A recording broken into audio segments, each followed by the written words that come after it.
Welcome back, everybody, to the Dusty Bender Podcast. I am one of your hosts, Chance Watson. With you, as always, Taylor Wells. And folks, we have a very special guest with us today. We thought we'd bring in an expert who might know a thing or two about the there's that hockey team in Philly. Yeah, I think a Philly team, right? That's right. The Flyers. That's it. That's there. The you go. Yeah, welcome to the show, them. Bill. I don't blame. Well, first off, thank you, gentlemen, and I don't blame you for forgetting their team name because they've been in the dumpster for quite a while now. So been long forgotten, but they're coming back. We're coming back. It's been a crazy week, especially now that they have the Flyers in the household. Absolutely, yeah. So it's one of those things where we all have we like to think that we have a nice little general hockey knowledge on the show, but man, when it comes to the Flyers, it's definitely a gap in my knowledge. So we thought we'd bring on an expert who knows what the hell they're talking about. So we brought Bill in from the Orange and Backcheck podcast, part of the Hockey Podcast Network, and that's a good plug for them right now. As you guys already know, if you're a returning listener, we are part of the Hockey Podcast Network. Jump on over to the hockeypodcastnetwork.com and check out all the amazing hockey content that they have. They have, Bill, I think we've got a show for almost every team now, or at least so. At least we're getting real close anyway. Yeah, if we don't, we're on our way. Until Definitely. Gary decides to expand the league again and bring back Quebec or somebody. Oh shit! Well, we're gonna have to find somebody in Atlanta that can do That's that. Right. Yeah. So yeah, shout out. Ice. That's right. Shouting out to the Hockey Podcast Network. Also, folks, we got the Hub Tavern out in Spokane, Washington. The Hub Tavern is the premier hockey bar and the only one in Spokane, as far as I'm concerned. The part of the Anchor Alliance means they're officially affiliated with the Seattle Kraken. Had an absolute fantastic giveaway recently for a Kyler Yamamoto signed Winter Classic jersey. Man, that thing is beautiful. I have one myself that it's not signed by Kyler, but the person who won it was very kind and generous to give it back. So they might be doing another raffle. So if you missed your chance to get in on this amazing jersey, I would hit us up on Twitter or on Facebook and let us know that you are interested, and we can hook you up with some tickets and see so you can support local hockey and get a chance to win this amazing jersey. They're way too nice, dude. They are. That ain't going back. That's going right in the closet. Thanks. I told him, man, I was like, hey, you guys need to, this thing, that's super nice, and you could try to give it away again, but man, this thing is, it looks great in a frame or anything like that, hanging on the wall. That's right. It's beautiful. That's a great job, but we're also a little biased about our Winter Classic. Also, folks, we need to shout out Monterey Cafe in downtown Spokane. That is going to be your favorite, the best, the most awesome karaoke bar in downtown Spokane. Weekly specials include Twisted Tea Tuesdays, $4 Twisted Tea, $6 for one of those shots. Be careful with those. They are very dangerous. White Claws on Wednesdays, $4 White Claws. Deep Thursdays and free paint. Fridays is Flavor Friday. Ask the bartender for a $6 drink. Shot Ski Saturdays, 4 people, 4 shots, $10, 5 to 8 p.m. And then Industry Night is Sunday. So if you are in the industry yourself, if you're a bartender yourself, pop on into Monterey Cafe on Sundays and get some discounted drinks. Ooh. Mm-hmm. Do the bartenders at Monterey get to drink though? Always. No, I'm just kidding. I don't really know. Right. I don't really know. The ones that I know, tend to forego that a little bit at least. They'll take the occasional one, but no, I haven't seen any of them get absolutely sloshed while serving others. I think that's frowned upon. Yeah, that's why. Actually, if Jeff is listening to this, no, I've never seen any of the bartenders drink any alcohol ever. That's the right answer. In fact, if anything, they told me that they couldn't because they have church the next day, and that's they're all wonderful. They're all wonderful bartenders. I got to tell you, for a guy that's living on the East Coast, you're making it very tempting to just hop on a plane right now. Come on over, Bill. Absolutely, man. Bill would love to have a drink. Love to have a drink with you. I've actually never been east of Denver, so really, I've always heard that everybody on the East Coast is mean. I love the mask. Yeah, no, I cannot deny. We do have a bad reputation of being the mean thing. Just very Northeast attitude. We're better than you. Can say that is not 100% the case. We project ourselves pretty damn well. Once you get to know us, we're pretty approachable. I love that. I love that. Well, all right, folks, without further ado, let's jump into some news today because we got a lot to cover. And in fact, as we teased in our last episode, this is toward the end of the show here. This is going to be our mid-season kind of recap, looking at the standings and maybe pick some favorites of who we think are going to be in the awards. But while we've got Bill on, let's jump into, arguably the biggest news over the last week, this big trade between the Anaheim. God, I'm going to say this from wishful thinking right here. The Mighty Ducks of Anaheim. Oh, there you go. And the Philadelphia Flyers. Taylor, lead us in a little bit here. Yeah, big trade, big news. To be honest with you, and this is something Bill will be able to talk on a little bit. I didn't even know that this was all going on behind the scenes, right? So No. this is one of those things that just kind of felt like it came out of nowhere. I think we'll kind of dig into and deep dive into it a little bit, but so the trade ended up being Jamie Drysdale and a second round in 2025 going over to the Philadelphia Flyers. And Cutter Gauthier coming back to the Anaheim Ducks. Just a big trade. I think one of the things that we don't see it all that often, right? Is kind of that younger. Both these guys are getting to that spot, right? And so I think it just captured everybody in the hockey world, right? It was just this big trade and nothing really else going on. So it's one of those trades you just don't. It's that type of trade you don't see very often. Right. It's almost it's a draft pick away from being a hockey trade, we used to say, right. And you just don't see many of those anymore, especially with younger guys. Right. The only time it's usually younger guys is they're problem children, right? Mm-hmm. And I guess, and Bill, I'll kick it over to you for this, but Right. you could argue this is two teams trading problem children, different problems. Yeah. But you could argue that is kind of the case here. I definitely think it is. I think, and to both your points, like nobody knew that this was coming. Like 2 weeks ago, everyone was so set that Cutter Gauthier was going to be in a Philadelphia Flyers uniform when Boston's season had ended, whether that was in the Frozen Four or wherever. I anticipated him to be in a Flyers sweater this season.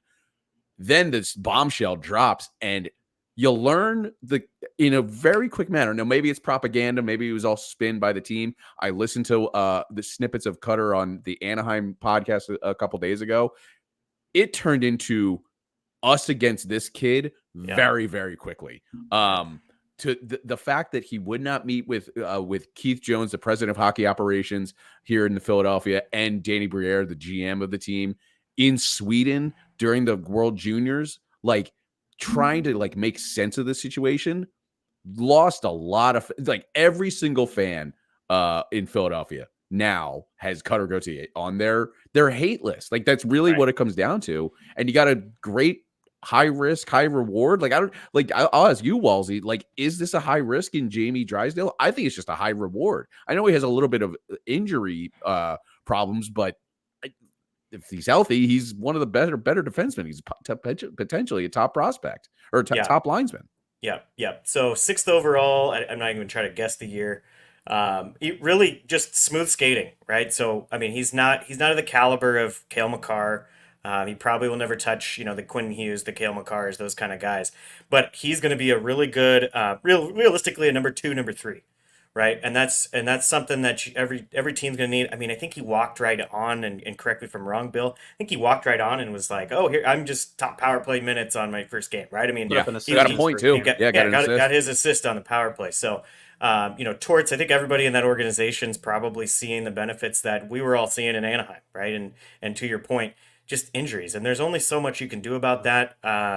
To be honest, with the injuries that the Ducks have right now, it might be an issue with the Ducks and the organization, right? Because they are seeing a ton of injuries. They're not able to keep some of these guys healthy. And so I think a guy like Drysdale, 2021, Aaron, thank you. Just he's going to do really good. And I think one of the other things that to focus on with the trade is it is very much a, not knowing Philly's system as well as you do, Bill, but it felt like it was a need, right? So a big need on the Gauthier side for the Ducks on a left winger. Realistically, that's where Zegras will move over to eventually, but huge need. There really wasn't anything in the system. And same thing with the Flyers. And it's funny you immediately identified Cutter Gauthier as a left winger. Yeah. Like that is one of the, it seems at least that is one of the sticking points on why he was rubbed the wrong way here in Philly, among other factors. I think this actually dates back to, because if you recall, he was actually drafted under the Chuck Fletcher regime before they made the move to Danny Briere. So obviously there's a lot of sour taste for myself under Chuck Fletcher and all that. So that might have played a factor. He thought he is center caliber for the NHL. I'm not going to lie. I looked at him unknowingly, like, okay, let's see what you got. But a lot of the experts here and a lot of coverage reporters that go in depth on this stuff saw him more as a left wing. I think because the organization saw him as a winger rather than a center, that rubbed him the wrong way too. So because, like, to your point, the Flyers have been in desperate need. Even under when they had Ivan Provorov here before they shipped him off to Columbus, they've been in desperate need for a number one defenseman. They think he's going to be that. And like you said, maybe he's a 2 and maybe he's a 3. He's immediately probably their top prospect in terms of a defenseman right away. And you get rid of a guy that you're not really sure what he is because you still need that center. Hopefully you get that in this draft, whatever that case is, or in a trade down the line. But yeah, the system was not going to, especially under Torts, he was not going to be a centerman under John Tortorella. Yeah, and it'll really be interesting. I personally, I feel like that's where he fits, right? So if I'm going through the Ducks centers, I think Leo Carlsson is a bona fide top centerman. I think Mason McTavish plays a really good two-way game, and so he's definitely fits into that second line center role. So I don't know exactly what they end up doing with Cutter. To be honest with you, I think, when does he come into the league? At the next end of year? the season.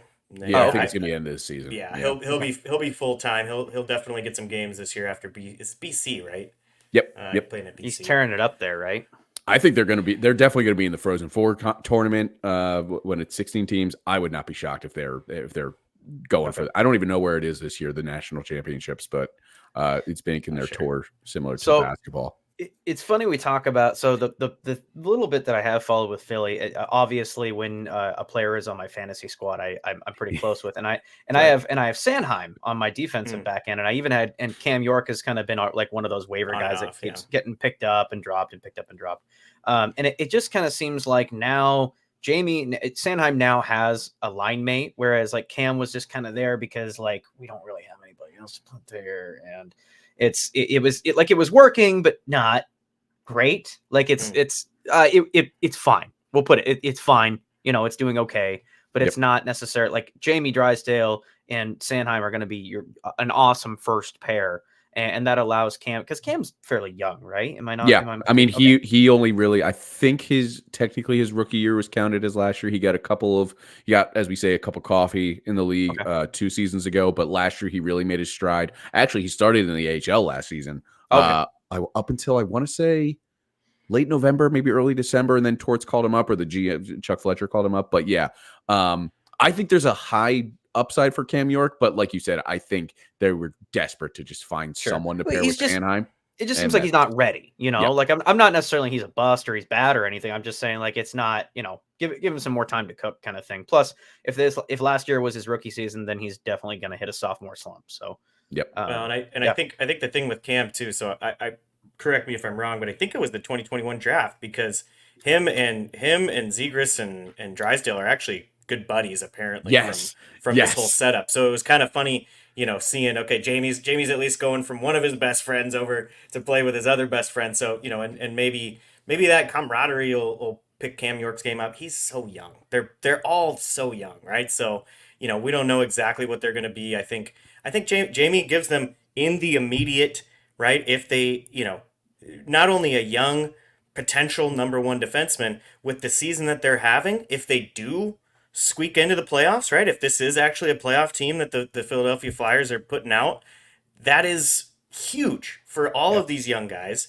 And you got Jamie, I believe the Ducks signed him to like a 2 or 3 year deal at the beginning of the season, right? So you got a couple years to figure out what he is, or do we need to draft a true number one, right? Is he actually a 2 or 3? It's a great move. I think, yes, there's question marks around Cutter, Gauthier. I'm always going to call him Cutter, right? It's just badass name. By the way, but I didn't know this. His real first name is not Cutter. That's his middle name. Yes, Yeah, Billy. it's Billy. Like, what the Billy.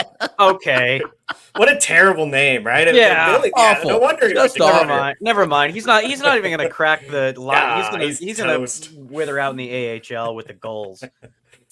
Yeah. By the way, I love Philly has the coolest name for an AHL team, the Phantoms. Oh, yeah. That's so cool. Yep. We used to we when I was younger, we played the junior Phantoms. I want to say it was at a national tournament and just got fucking waxed. So yeah, I just remember that team just beating the shit out of us. So yeah, I remember when they were down here, and they were both teams, both the NHL and AHL were here in Philly. So, but they knocked down the old Spectrum, so now it's just the one stadium, so it's too hard to accommodate, I guess. So now they're up in about 2 hours away, up in Lehigh, Allentown area.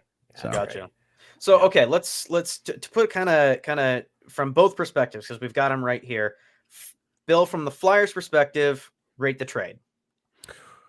I would say probably a B plus A minus, because it doesn't set you back, unlike what have some local beat reporters have been writing about how this is now a setback in your rebuild process. I think you stay, if anything, you stay exactly where you are and maybe push yourself a little bit forward because of what Drysdale's upside is. So yeah, I think a B plus, potentially A minus, depending on how Drysdale really turns out. Like, that's truly what it comes down to. Similar to, I'm sure, what you'll say, Wellesley, about Cutter. If he turns out, it's an A minus trade for Anaheim too. So everybody could potentially win out on this trade, and that's what it's really all about when you're making these kind of moves. And 100%. Unless you talk to anyone in the Philadelphia media or a large portion of the fan base, where Cutter's a bum, he wasn't going to be anything anyway. Man, it was like you mentioned it before when we were first talking about like initial thoughts. Like it was almost like it was a script. Like, as soon as the trade was announced, like they had Scotty Hartnell and Keith Jones out just going like, we actually don't think he's that good. I mean, Keith Jones said on the broadcast, if you don't want to be a Flyer, you're not going to be a Flyer, and we're going to move you somehow. And it seemed like they just didn't want to put up with his bullshit, and good for them. Like, this isn't an Eric Lindros situation where it's a generational talent, like moving heaven and earth to get this guy. You don't want to play for us? We don't think you're that good. We don't think you're the position that you want to be. Have a nice day. See ya.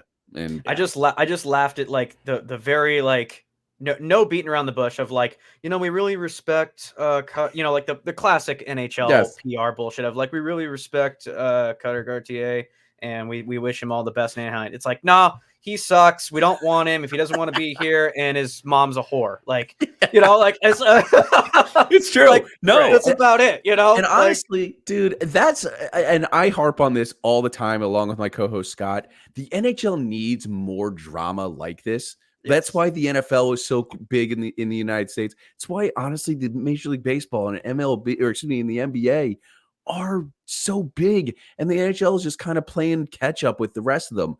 This kind of drama is good for the league, and the longer they lean into it and build it up, the better for all of us. And that's what's great about this sport. And it's going to generate some good, like, actual publicity for the Flyers, which they just, to be honest, from an outside casual fan that just does not follow the Flyers regularly, I would say, the exciting moments in the last like 10, Carter Hart, kind of getting his shot, moving up in there. Cam Atkinson signing is kind of cool. Like, these are things that just pop into my head right off the cuff. Like, that's honestly, these are everything else is more like moves out, people leaving, like Gaudreau leaving. And, as a Red Wings fan, Shane Gostisbehere, and, guys that just didn't kind of work out, or there's, what's the identity of Philly kind of thing? Are they still the Broad Street Bullies, or are they, trying to finally embrace what you would consider modern day hockey kind of thing? So that's it. Okay, Taylor, from the Ducks perspective, rate this trade.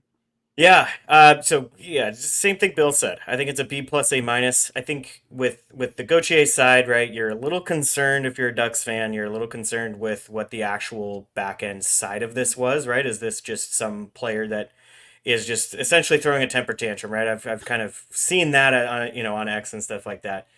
But I think to me, right, and this is just playing full devil's advocate, some of the comments that actually came out from the Keith Jones, from the Danny Briere, that almost shows, I know we want that kind of stuff. We want some of that, and I loved it, right? I think it was great.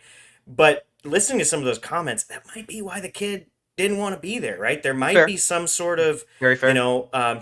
it's shit. We've all had bosses that everyone else loves them, and for some reason they just rub us the wrong way, right? So Sure. it could have just been a super simple Oh, and situation like that.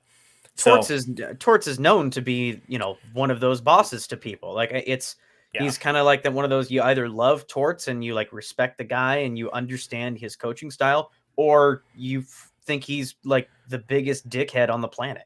Oh, and I love the Hayes comment, right? Like the Hayes comment is, Oh yeah, run God. through a fucking wall for that guy, right? Calls that guy out. That's beautiful, dude.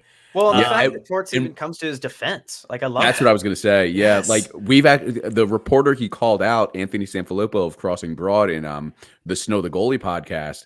We've had him on the show a couple of times Oh, okay. on Orange and Backcheck, and he's a Mhm. great reporter.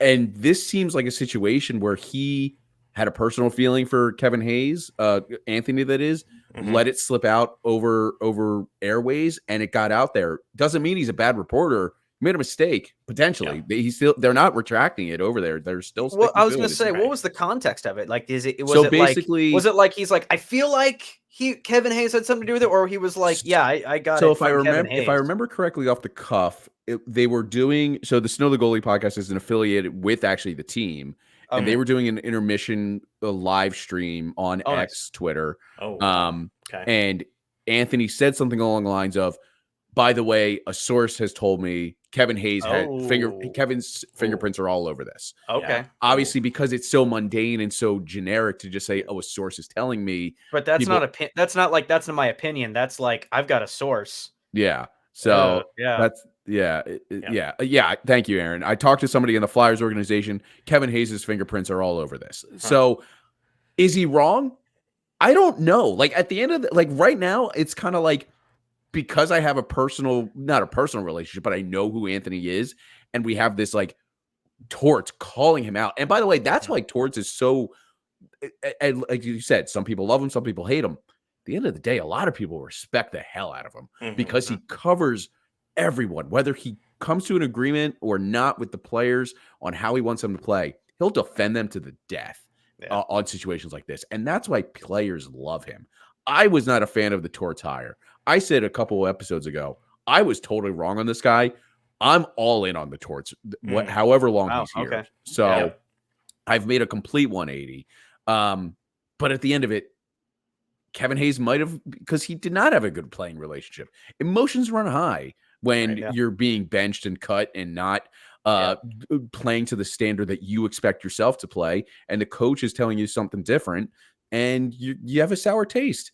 They bonded because they both went to BC. Like that's Right. how they bonded, and that's the only player Cutter Gauthier was apparently talking with. So Yeah. Okay. currently on the Yeah. roster. So Well, obviously, in the there heat of the might be some moment, truth to that. yeah, like it's not unfathomable that in the heat of the moment, Kevin Hayes was texting Cutter last season, going, "Dude, this sucks. I don't want to play anymore. Like, I don't know why you would ever want to come here." Doesn't mean he meant it, but he Mm, said it. So we've all sure. been there, like with our bad bosses and good bosses. We've Right. Well, all been in the situations. and it could be a situation, and Taylor, I can lead this into you though, because like it's a situation where like he might, yeah, he might have dodged in his perception, he might have dodged the Philly bullet, so to speak, but he just got traded to a team, no offense intended, that's significantly further behind in their rebuild than Philly. Like we kind of thought that Philly was about to fall into a rebuild. They, Torts has obviously kind of pulled the team up by the bootstraps there, and they're kind of in the hunt for a playoff spot now. Whereas the Ducks, I mean, they're in the Celebrini conversation. Yeah, the only thing I would argue is I think if you look at Philly, there's a very good chance that it still has to get torn down, right? Fair. So I will argue I think they're way ahead of what we thought they were going to be, right? I think even Bill and a lot of Flyers fans would probably agree with that.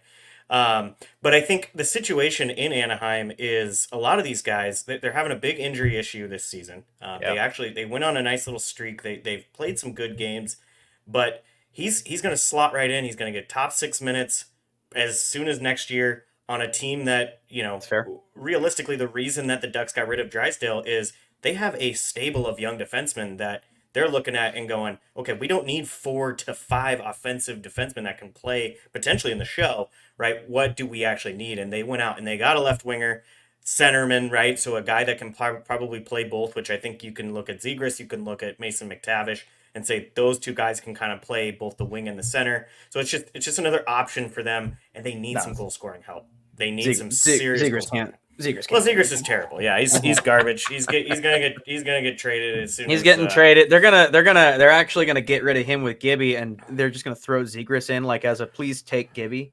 Right, right. Yeah. We don't want either of these benders. So give us someone shit. Yeah. What's Revo up to? I'll take Revo for Gibson and Zegras. Corey Perry's looking for a home too.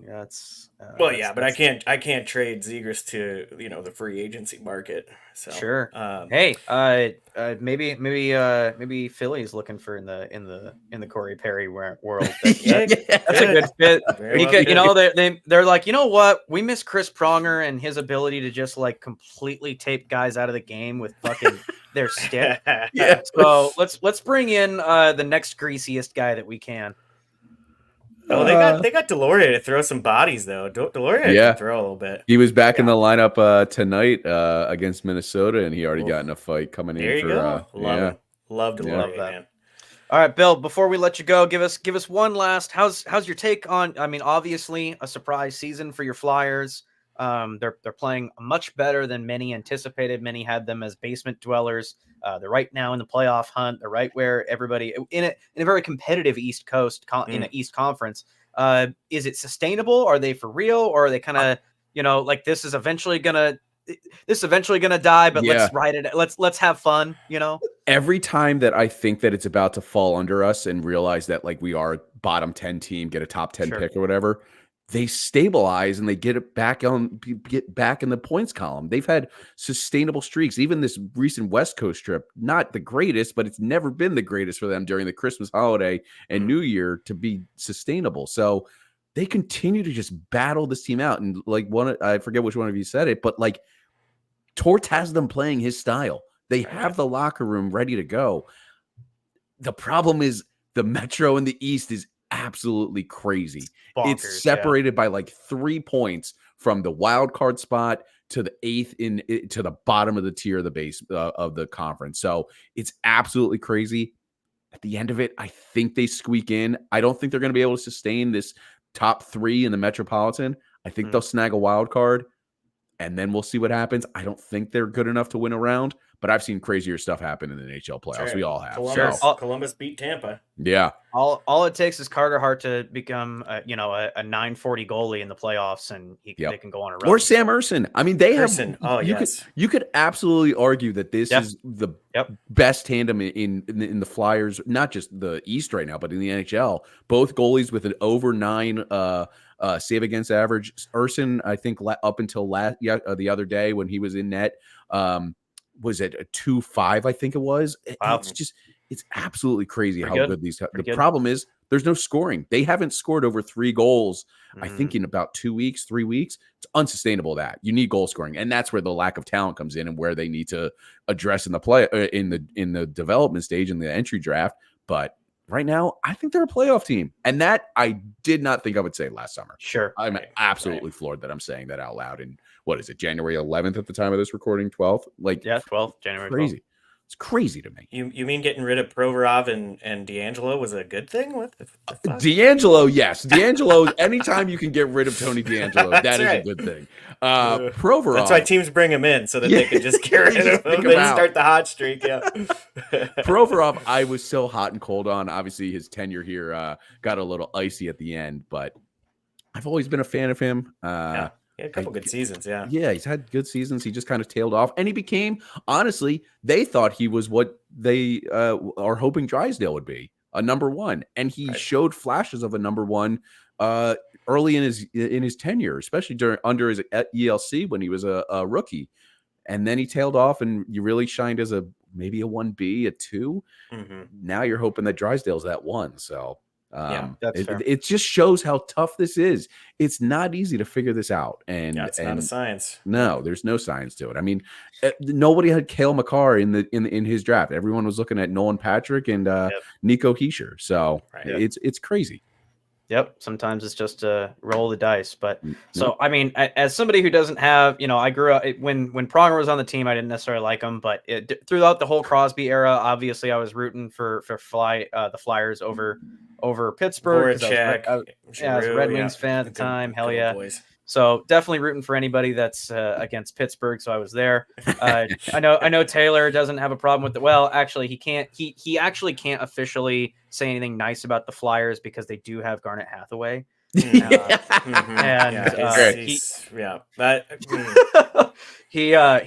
It's a court thing. Like he has a sign. Oh wow. That he can't say anything nice about Garnet Hathaway or the team that he plays for. So. Yeah, even with my boy Jamie being there, I just get cuffed out of my own fucking house. Yeah.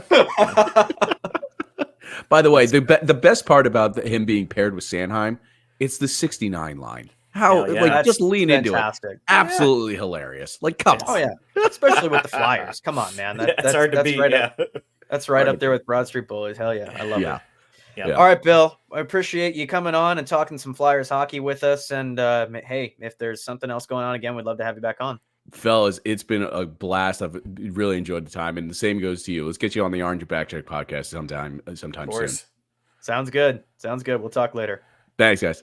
Yep. What a beauty. What a guy. And realistically, right? I mean, just a very good. This is just it's a business way of looking at a trade like this, right? This is such a big, huge trade that was super polarizing for, the last, week or so, right? So just good to get the other side of things. And realistically, we see the 10% of Ducks fans who are assholes, of Philly fans who are assholes, right? So it's good to kind of get that, somebody who knows what's going on and kind of has a level head with shit too, right? So that level head, good shit. From the complete unbiased, I'm not no Ducks, no Flyers on my end. I just from a purely skill standpoint, it does seem like it's a pretty even trade. Pretty even, yeah. It is technically a situation where it is two problem kids being traded for different reasons. Obviously, like I'm sure the Ducks appreciated Jamie Drysdale when he was playing. He was just hurt all the time, and that's not even necessarily his fault. No. Just depending on the situation. So. But in any case, I think that's he's gonna as long as he's healthy, he's gonna play well in Philadelphia. I think Torts' system is going to work well for Jamie's style. If that makes any sense. Yeah. We're gonna play to ties and then get that overtime point. I think that can work well with Jamie's style. I didn't mean that to be insulting, but it is kind of an insult. Let me throw a name at you real quick. Yeah, let me throw a name at you. This is he's a little bit less of a feisty Vince Dunn, but I think he actually has a little more. He's got a little more offensive skill than Vince Dunn. So Vince Dunn's shown a little bit of feistiness, which Jamie Drysdale just doesn't have that. He doesn't have a mean bone in his fucking body. But I think that's a good comparison of where he could be in. Even next year if he can stay healthy, right? I think he can be that good of a player. So yeah, it'll be interesting to see what he does, and it'll be I mean, it's going to be a saga they're tied together now, right? Their success is based off of the other one's success now, right? So yeah, it'll be interesting. So, kind of while we're talking about the Ducks a little bit here, because they've been this isn't our trade deadline episode by any means, or even the rumor episode that we usually do before, but the Ducks are we're starting to get around it. There's a lot of goaltender chatter right now, especially with a lot of them somehow becoming available in 24 hours. Right. But for the Ducks perspective, there's was it Elliot Friedman, I think, which is a fairly reliable source. Maybe I could be wrong on that. Maybe it's another insider that kind of fires off the hip a little bit. But it sounds like Zegras is being shopped. That's you don't think that there's any truth to that? No, okay. No, all right. No, I think so the guy that it was Frank Saravelli. Okay. Yeah. Yes. And Saravelli's definitely hit and miss. Saravelli is very much a clickbait guy. So he does pull out some stuff that I think is worthwhile, worth your time. But I think a lot of it is we haven't heard from him in fucking 6 hours, so he's got to come Yeah, up with something fucking crazy. right. So yeah, there's no way, and let me preface with this. I don't want to just shit on, even Drager came back out and said, hey, this is speculation. But I don't want to shit too much on Saravelli as much as I want to. Getting a guy like Cutter, who you think is either going to play center or left wing, which is what Trevor Zegras plays, I completely see where you can create that in your mind. Sure. Right? There is potentially, it gets brought up a lot. The reason that Jamie Drysdale was shipped out of town is because it wasn't it wasn't Pat Verbeek that drafted him. And But it that's was, and yes, that's the logic on this too. right. And that's the exact same logic. And so I understand them trying to put the He's not the pieces type together. he's not the type of player that Verbeek likes, kind of thing. Sure, but Verbeek is surrounded with the rest of this roster that Sure. is a Verbeek type of player. Why can't you have a Zegras that's going to go score you those goals? Or realistically, he's more of a passer. Everybody always thinks of him as Michigan. He is a passer. That's who he is. So, in my opinion, you don't go get Cutter Gauthier and then immediately turn around and sell Trevor Zegras. It's just, they need goal scoring, especially on that left side. It's pointless. So I don't think there's any basis to it. I think it's more of just Okay. needing Just something. turning the I think it's wheels, just yeah, turning that's the wheels. But I maybe, right? Maybe, Yeah. maybe, but I don't think so. I got a good chuckle. I was listening to shout out to the Puck Off podcast with God, what we should give a shout. Andy Picario. Andy Picario got us Kind of into one of this the guys, shit, dude. one of the guys that kind of inspired us to get this show going with his now defunct show.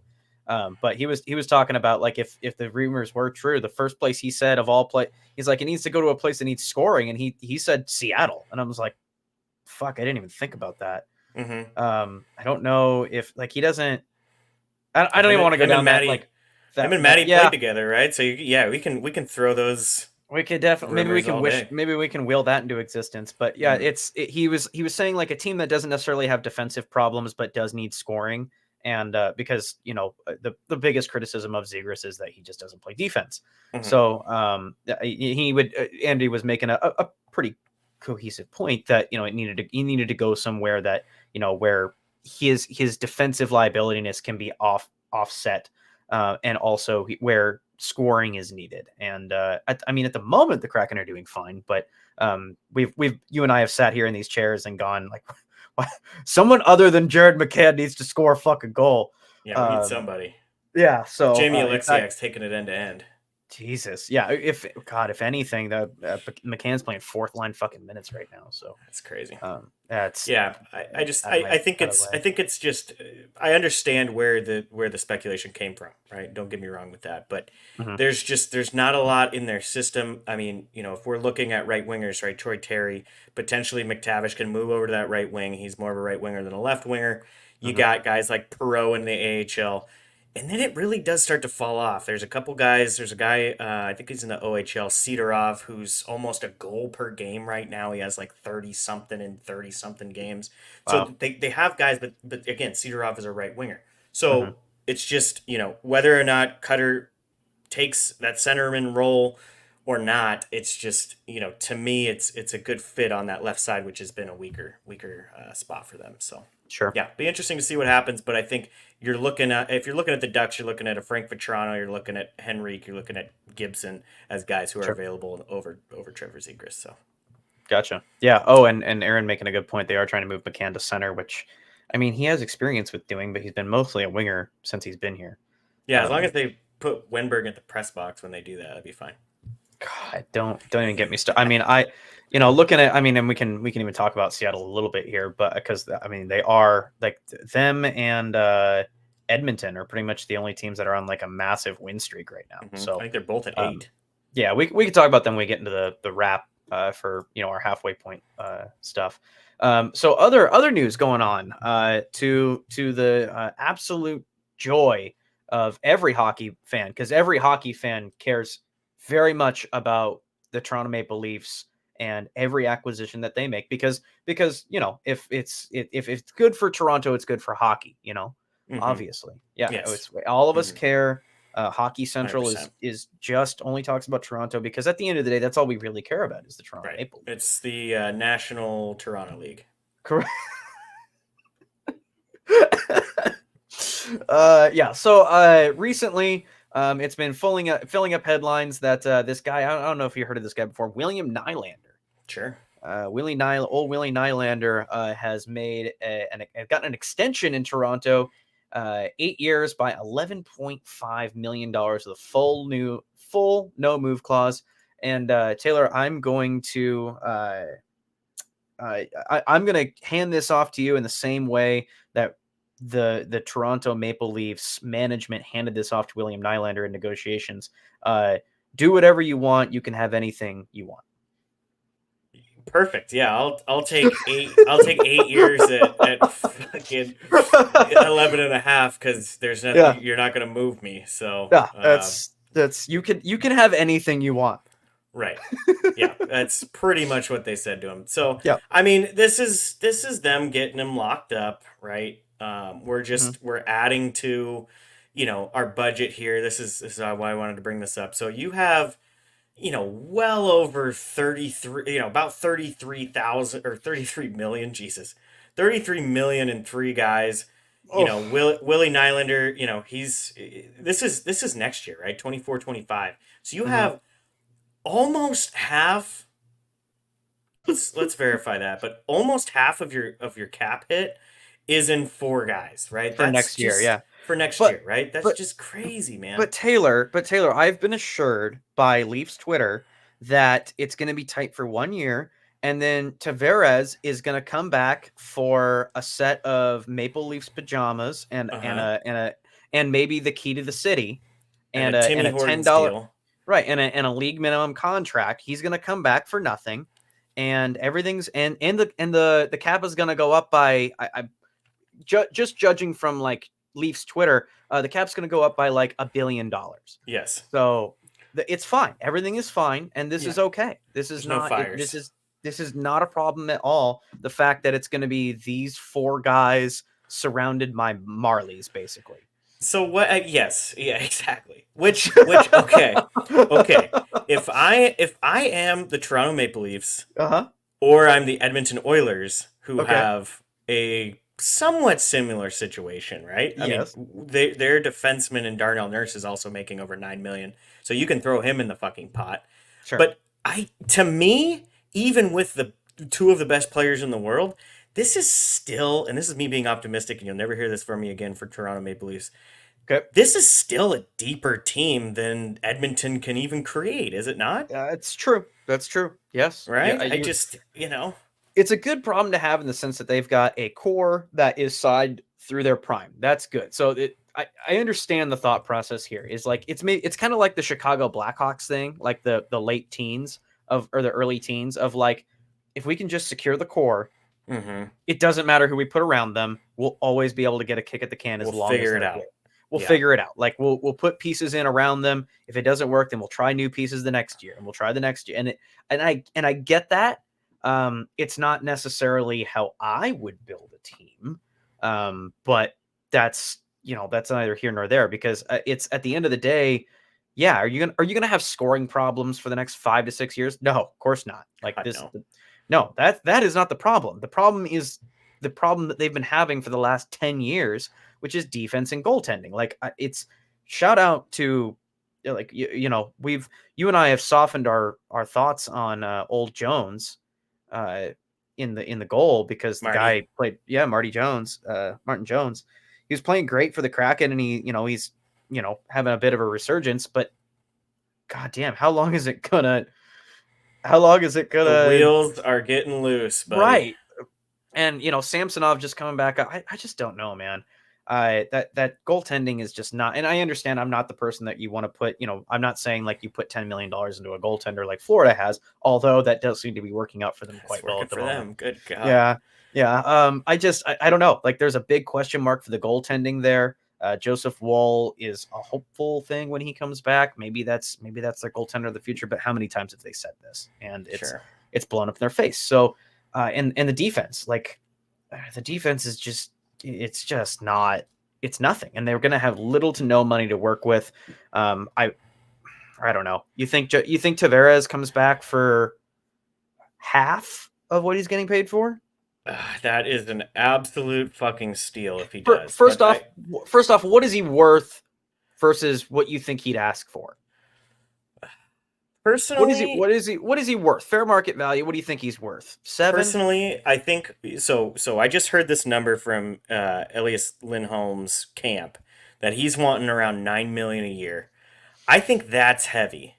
That is So heavy. so to me with Tavares, and it'll show us the age here. Let's go up. Shout out to Cap Friendly. What's up, guys? Yep. He's 33 years old, right? So I think for me, a Tavares player is if I can get him at a 7-8 for 3 years, I think 80 that's points. yeah, I think that's fair market value for a guy that's 33 years old. Okay, but what do we think in term? Because 33 years old, like to me, 5 years is too much. Like to me, Yeah. three is what you're looking at, you know? Well, and here's where it gets tricky, and this is why, people actually make millions of dollars to deal with Sure. the financial side of this shit. Yes. Johnny T, I think, is probably one of those guys that can probably play closer to 40, right? I give him a 37, 38. He's not, those last couple of years, he's going to be a Joe Thornton. He's going to be I would say Pavelski, but that motherfucker is just Right. ridiculous. So, I could see giving him up to 5. I'm not going anywhere close to a max, and they won't. They just will not do 7-8 years for him. So I think a 3 to 5 range is fine. But I think you're gonna keep Johnny T until he's 38. I mean, or just let him walk, right? Which they can do. You're not going to get him for what honestly that fan base probably thinks they're going to get him for at the 4 to 5 range. It's impossible. That is too friendly of a deal. That's too much. If I've seen lower. I've seen 2 to 3. Sure. But I think 2 to 3. Good fuck. That's right. Wishful thinking, boys. That is. Oh, it's 100% wishful. But he wants to be a Leaf, Taylor. What, he's gonna make as much as fucking Max Domi and David Kampf? You're fucking with me, right? Get out of there. Good God, just chugging DMT, just in dream world. That's a good little fucking drug reference for you fucking druggies out there. But yeah, it'll be interesting to see what they do. I think realistically, if they think they have, a center in the system, which I don't know if they do, there's a good chance that they just let him walk, Mm-hmm. So it'll be interesting. That's a good one to follow. But yeah, they don't really need to. They don't need to worry about it for another next year, right? They'll kind of start thinking about it. Well, and some guys like they'll have some money to work with, but because you see Tyler Bertuzzi, they're not going to resign Tyler Bertuzzi. Bertuzzi's going to walk, or they'll try to. I mean, if they were smart, they'd trade him at the deadline for something, but they won't. Mm-hmm. Max Domi is, he's a journeyman at this. He's like an Eric Haula type to me, where he'll go somewhere. I don't think he might finish out the season there, but I don't think he's re-signing in Toronto. Mm-hmm. Kelly Yarncroc is another, like, okay, cool, like fill a space kind of guy. Callie's going to do fine, but he's not going to shake the needle one way or the other. And then you've got young guys you're going to need to worry about. So I don't know, man.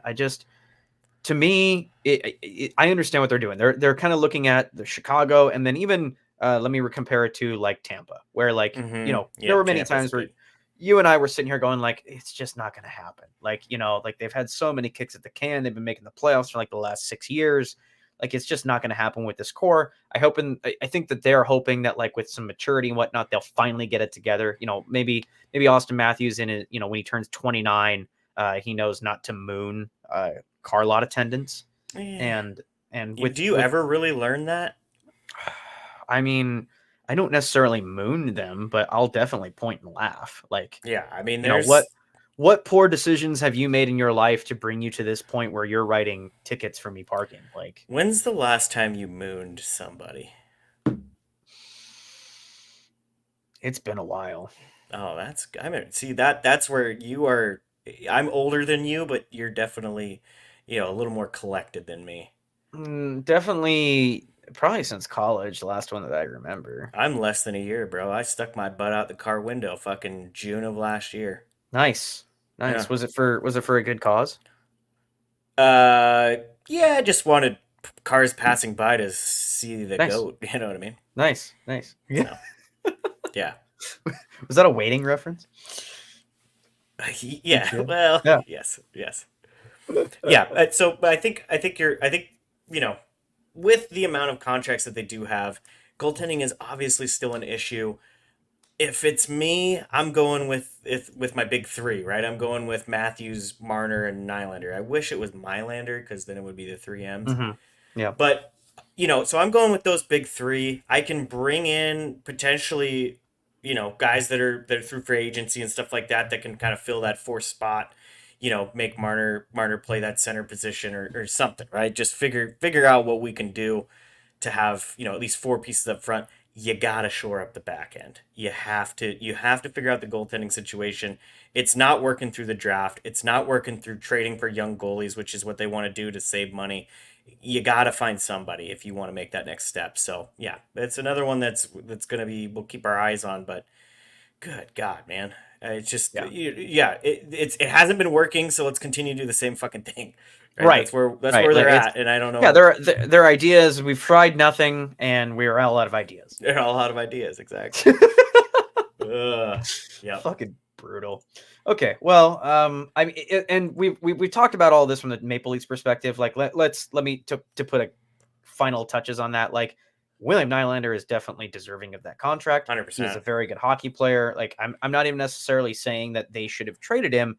I'm just saying like nobody is giving a hometown discount for Toronto. No. And I think they're just kind of screwed. Like, I don't think that there's like if they traded Willie Nylander, you would have had to get an amazing return to make this okay with the fan base. Mm-hmm. And I just don't know what you're going to do. And even then, you're trading for another 11.5 guy, which because every team just has those laying around. So yeah, it's kind of a no-win scenario. And from William Nylander's perspective, congratulations on getting paid. I don't know if he's going to be happy playing for fucking Toronto for 8 years, but yeah, he said he would. He said he loves it. So They all do.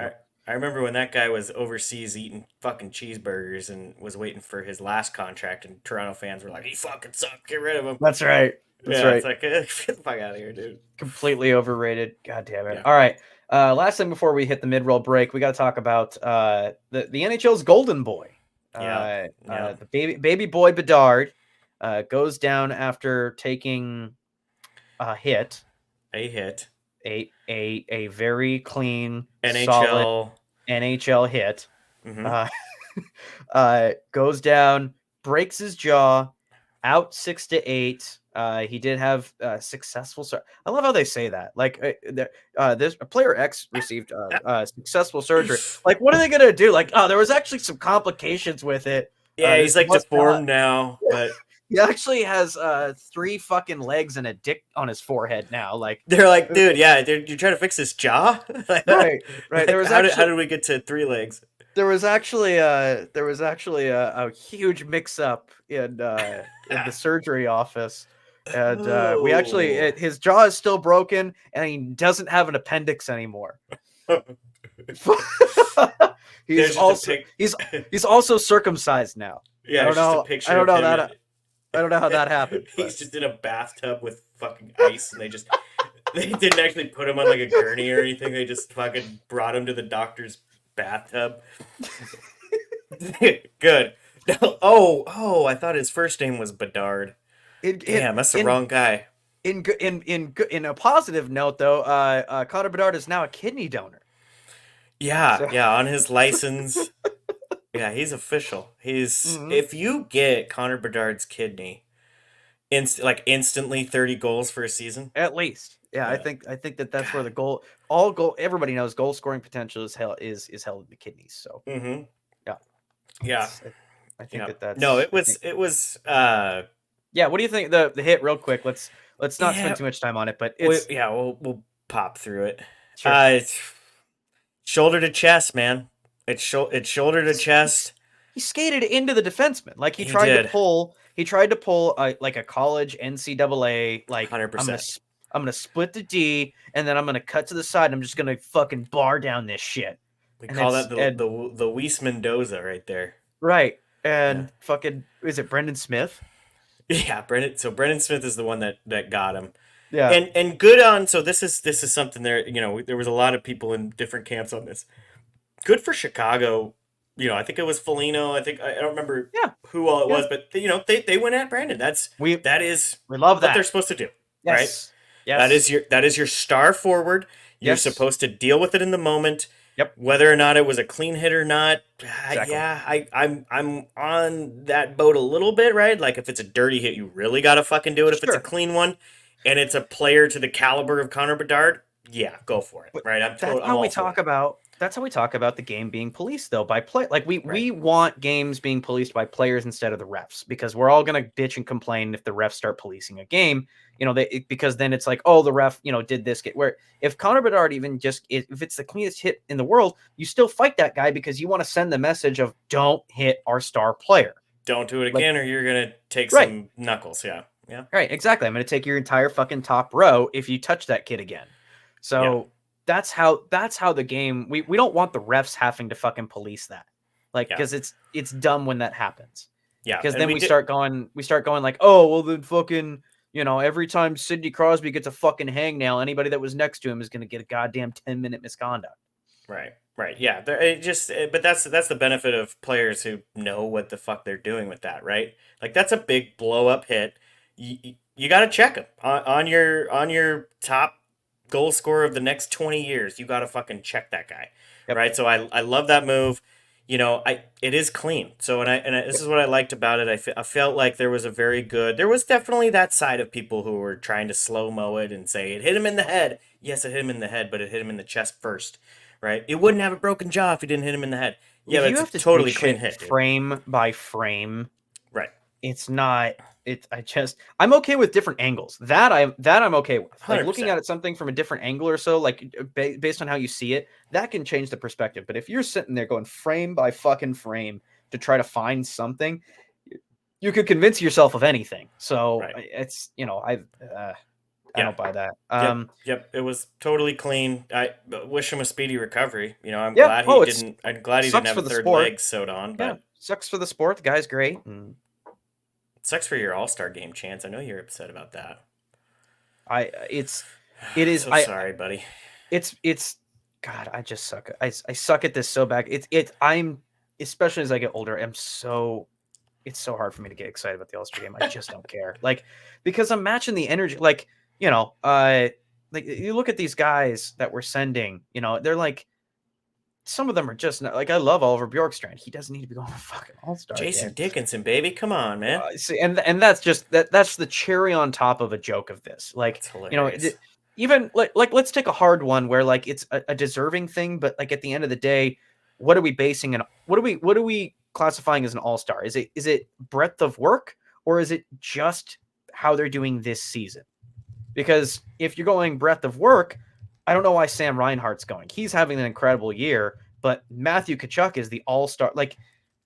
We were sitting here, we were sitting here in the playoffs last year, going Matthew Tkachuk is redefining. He's bringing back old school hockey. We fucking love it. This guy's the face of the game, and now he's not even on the fucking or Barkov. Sam Reinhart's third on that list, you can even argue if it's just season Bobrovsky. Yeah, but because I think so we were talking about 8 wins in a row, and I think Florida's right there. So I think Florida has won. I'll have to check. Maybe it's just Bobrovsky has won 8 in a row, but Florida's on a fucking streak too. 9-game win streak for Florida. Yep. Yes, thank you, Aaron. Yeah, it's just Bobrovsky also deserves it, right? But we're sending Tkachuk, right? Reinhardt, I think Reinhardt hit I don't think I want to. For some reason in my head he hit 30, but that sounds so fucking high. So, but he's right up there in the fucking goal scoring column and shit like that. But he's not Matthew Tkachuk, so he doesn't get that All-Star vote right away, right? He can still potentially get in, but that's crazy. So I don't. I stopped. I don't know. I guess I stopped. Doesn't matter, right? It doesn't matter. Players don't take it seriously, and I'm not going to either in that case. So.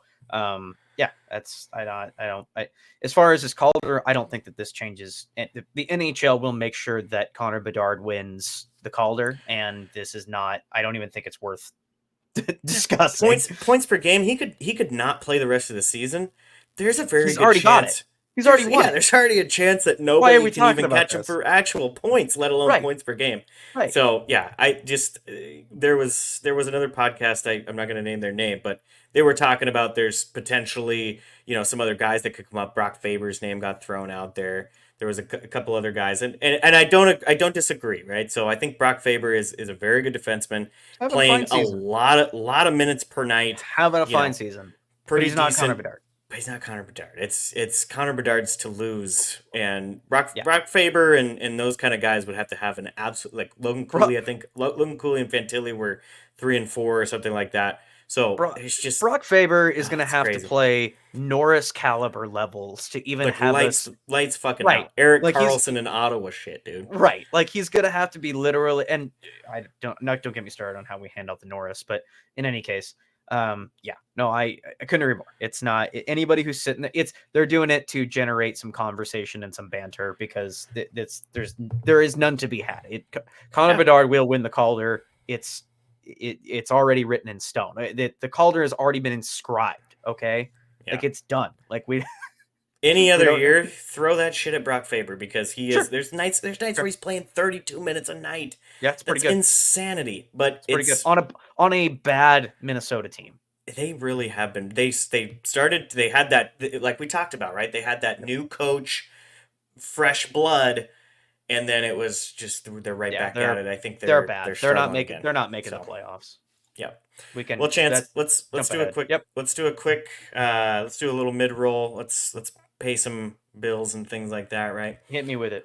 We know hockey games move fast, but with the DraftKings Sportsbook, an official sports betting partner of the NHL, you can score faster than anything happening on the ice.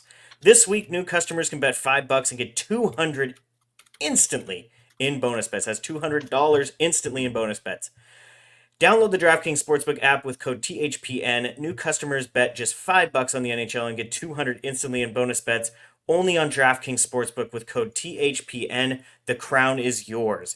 Gambling problem? Call 1-800-GAMBLER or visit www.1800gambler.net. In New York, call 877-8-HOPENY or text HOPENY 467-369. In Connecticut, help is available for problem gambling. Call 888-789-7777 or visit ccpg.org. Please play responsibly on behalf of Boot Hill Casino and Resort in Kansas. 21 plus, age varies by jurisdiction. Void in Ontario. Bonus bets expire 168 hours after issuance. See dkng.com/hockey for eligibility and deposit restrictions, terms, and responsible gaming resources. NHL and the NHL Shield are registered trademarks of the National Hockey League at copyright NHL 2024. All rights reserved. Do I see $200? Do I see $200? Do I see $200? Do I got $300? I got $300. I got $5 in bonus bets. Okay, nice. That was my quick. I will start doing auctioneering here pretty soon. I know this is gonna prepare you for that. They're gonna propel you into that next. Speaking of, I got just real quick. Looking at DraftKings odds for the Stanley Cup right now. Rangers, Avalanche, Bruins. Loving it. Those are not bad bets, I would say. Kind of surprised that the Vegas Golden Knights are a little lower than I thought they would be, but not too bad on all of this kind of. Rangers are number one. Rangers, Avs, and Bruins are tied. Oh, tied at the top. Okay. So good. I'd say. I mean, we're not gonna do a gambling breakdown today, but definitely like the value on the Panthers, value on the Golden Knights. It's not bad. Yeah, value on Dallas, man. Dallas. They've been playing the last. They've kind of, evened out a little bit, but it's because they're getting Otter back. Yeah. Yep. They're getting Otter back here soon. Yeah, it's not bad. Okay, cool. All right. What are we going to talk about now? Oh yeah, some goalie stuff. So as we come up as today, the only reason we're kind of talking about this kind of stuff right now is because Weeks. Is it Kevin Weeks? No. Yeah. Weeksy. Yep. Yeah. It was Kevin Weeks. Weeksy comes out and as he likes to do, he likes to bring some attention to stuff. Throws out 2 tweets today with the eye, keep an eye on kind of thing, with pictures of Markstrom and Elvis Merzlikins, the Calgary and Columbus goaltenders, which this is a big deal considering that there are many teams in the league right now that are, you could make a very strong argument for, that are in need of good to acceptable goaltending. And Markstrom and Elvis it's not too much of a stretch to say that they are both acceptable to good goaltenders. I wouldn't say either one of them are bad. I don't think that they're like elite, but they're certain they would be an upgrade on many teams. Yeah. Markstrom is having he's having a pretty good year at the moment. So I discuss like it's Calgary is not necessarily in a playoff. They're still in the hunt, but they've got somebody in the wings, don't they? Yeah, so Dan Vladar is an unrestricted free agent at the end of the season, which makes it a little bit tricky, but they have a guy in Dustin Wolf that I think he was the goalie of the year in the AHL for the last 2 years, something like that. Nice. Yeah, so he's very good. He's struggled a little bit at the NHL level, but I think Calgary is looking at it as the market for tendies is very hot, right? The amount of good goaltenders that are available at this trade deadline is very small, right? I think you could put potentially Markstrom and Gibson in a similar avenue just based on, their last few years of work, right? So Mhm. I think you're really putting those two guys at the top. You and I like Merzlikins, but I think there's a big question marks with him, right? The fact that Columbus, with his age and everything, was basically like, "Fuck it, we want to see what our other tendies look like," and just not Tarasov playing. and the other fella. Jet, baby. Yeah, Yeah. So in that regard, I think you could put Merzlikins kind of at a notch or maybe even 2 notches below what I would probably put in a similar bucket as Markstrom and Gibson. But if Markstrom is available, that is potentially for some of these teams, right? And we'll get to those teams that they could potentially fit into. That is a difference maker, right? He yeah, could potentially, based on his season that he had in Vancouver before he got moved over to Calgary, his first season or two in Calgary, those were good years for him, and he really is playing good hockey behind what was a very shitty Calgary team to yeah, start the year. He's playing very good hockey, and that whole team has started to elevate, and it's a lot of it is because of Markstrom. He's playing even better, so that he might, if Gibson is injured like he's been all fucking year, Markstrom is the belle of the ball. So sure. Yeah, I would definitely argue. I would agree. Gibson is going to be like as long as his injuries aren't like completely debilitating. I right, think Gibson is. Shout out again to Andy Picario. He's saying that Gibson's gone. Like he's yeah, he he's should not be. long. He's not long for the Ducks. Yeah, And it just makes sense. It's only a smart move because they're in it. Whereas Calgary, it's if you're a Calgary Flames fan, you're hoping that they go one direction or the other. And at this moment, making up adding, this is adding just wouldn't work. Doesn't right. make sense to this team. Like yeah, they might be able to squeak into the playoffs right now. They're in the bubble conversation. They're only 2 points out. I get that, but like this team's not on the upward trajectory. They're on the downhill. Yeah, So maybe it's time to start. If you do it early enough, and I think GMs miss this a lot, is that because of like external pressure. If you do it early enough, it stops becoming a rebuild and just becomes a retool. Like if you can start selling off while you still have some good guys on the team and start tweaking a little bit, it can almost be like a 2 to 3 year thing instead of a 5 to 6 year a thing. full teardown. Yeah, A full teardown, right? You can still, because most, even the worst teams have gems that you yeah, can build around, technically speaking. And if you're a good enough GM, you can walk that line where you can subtract pieces, bring in good quality prospects, or move some pieces around to where it's more of a retooling and less of a complete and total teardown rebuild. right. Where your friend and even then, when those don't work out, Ottawa. Um, Jesus. Boy, God, Yeah, we can get into that in a second, but yeah, they're fucking terrible. yeah. So Uh, I like what you're saying because I yeah, think I think this is a very calculated move if they are to get rid of Markstrom. Like I said, the goalie market is very thin, which means teams are going to be willing to pay a lot higher price because yep, they need to get that goaltender. And you have a guy who has just crushed the AHL, crushed a yep, lot of levels that he's been at. He is your goalie of the future. Even if you are on the bubble, which Calgary is on the bubble right now, they have a chance to get in. They've been playing a lot better hockey.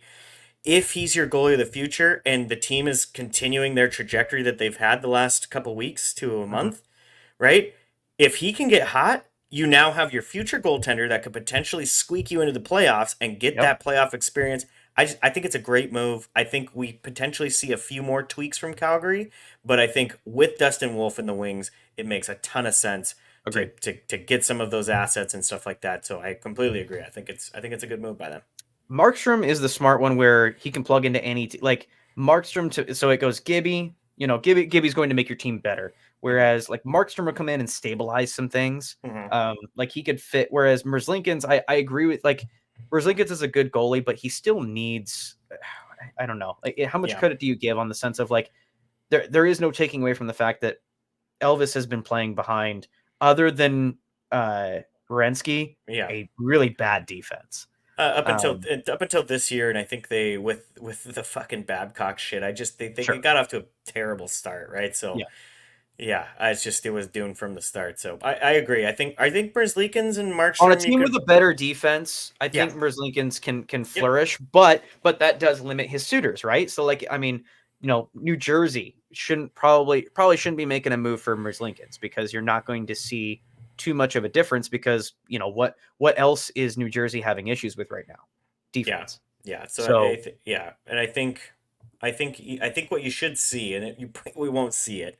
I think ideally you would see Markstrom to Toronto, you'd see Gibby to New Jersey, and then Carolina is potentially going to get Freddie back in a few weeks.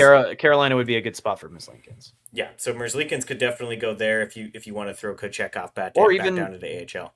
Even Edmonton, if you wanted to, if you're not believing in, because Pickard. And let's be honest right now. Like I'm not going to sit here and say, oh, Skinner's seen the light and he's the real deal. No, this is literally Connor McDavid and Leon Drysdale going, all right, here we go again. We're gonna drag this team into the fucking playoffs, kicking and screaming. Yeah, can't miss. We can't miss exactly.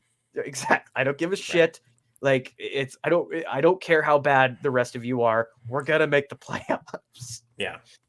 So I could see it shaking out like that. I think if you were to see a Merzlikins to Edmonton, it's to back up Stuart Skinner, or at least give him a 1A, 1B. Whereas Calvin Pickard's not playing bad hockey. It's Calvin fucking Pickard.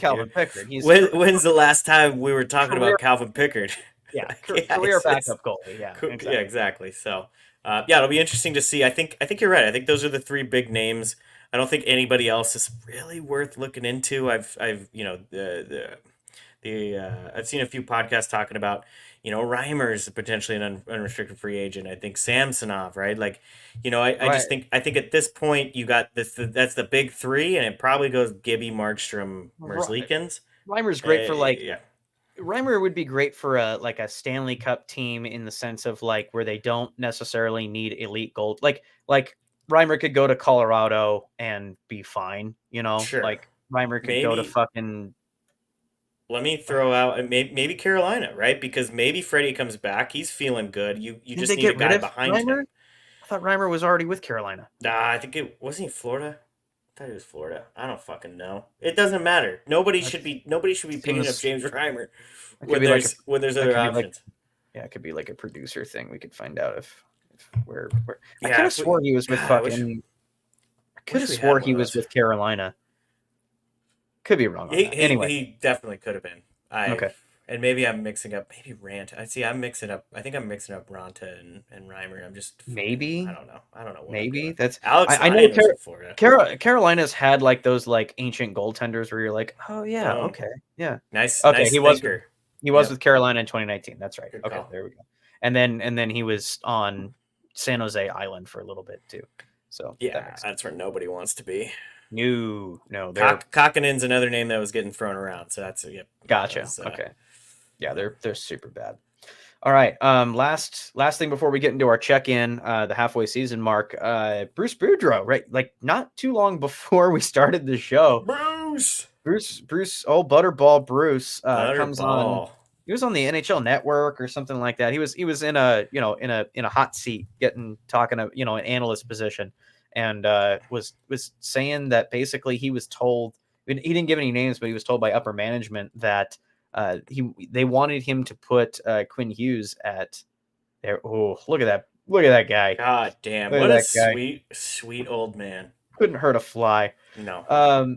Yeah, he was told by upper management to put this defenseman at center. Play this guy Oh, at the old center. Bufflin treatment, huh? Yeah. Or no, Bufflin went backwards, right? He was forward and they moved him back, right? He went back. So yeah, the opposite. Yeah, from forward D. So I laugh at that because it goes to show, like, at the end of the day, when management is, like, I don't even want to necessarily say GM. I'm fairly certain that Bruce was probably getting pressure from ownership, Mm-hmm. like, oh, he's our top guy. We need to stack him with Pedersen. It's just like people who only play like the NHL games. They're just like they're stat people. Like, oh, if I put my best 3 players on no context whatsoever, they're just like, I'm going to stack Malkin with Crosby and Letang, and it's going to be my first line. And what would they have done on the back end, dude? What they would have had Tyler Myers. They had fucking Tyler Myers and Ekman Larson as their top pairing. Yuck, dude. Yeah, maybe bring Edler back from the grave. Well, I think at the time he was with LA though, so you couldn't even have done that. You would have literally, and they didn't have Hronek till the trade deadline. That's right. Like, what the fuck, dude? I don't know. That just blows me away, and it goes to show, like, it's just like this complete misunderstanding of how, or maybe it's just priorities, right? Like, maybe if you're going to be a bad team, at least you should. It's like the Jackie Moon situation, the Will Ferrell movie, where, like, if you're going to be bad, at least be entertaining.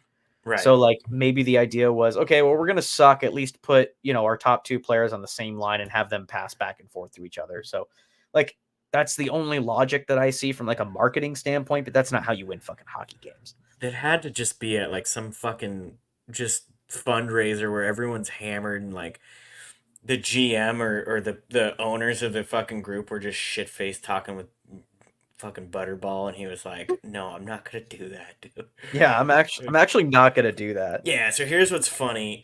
He's our only defenseman right now. we are literally just gonna run him out for the rest of the season. I'm not putting him in the forward position. Right.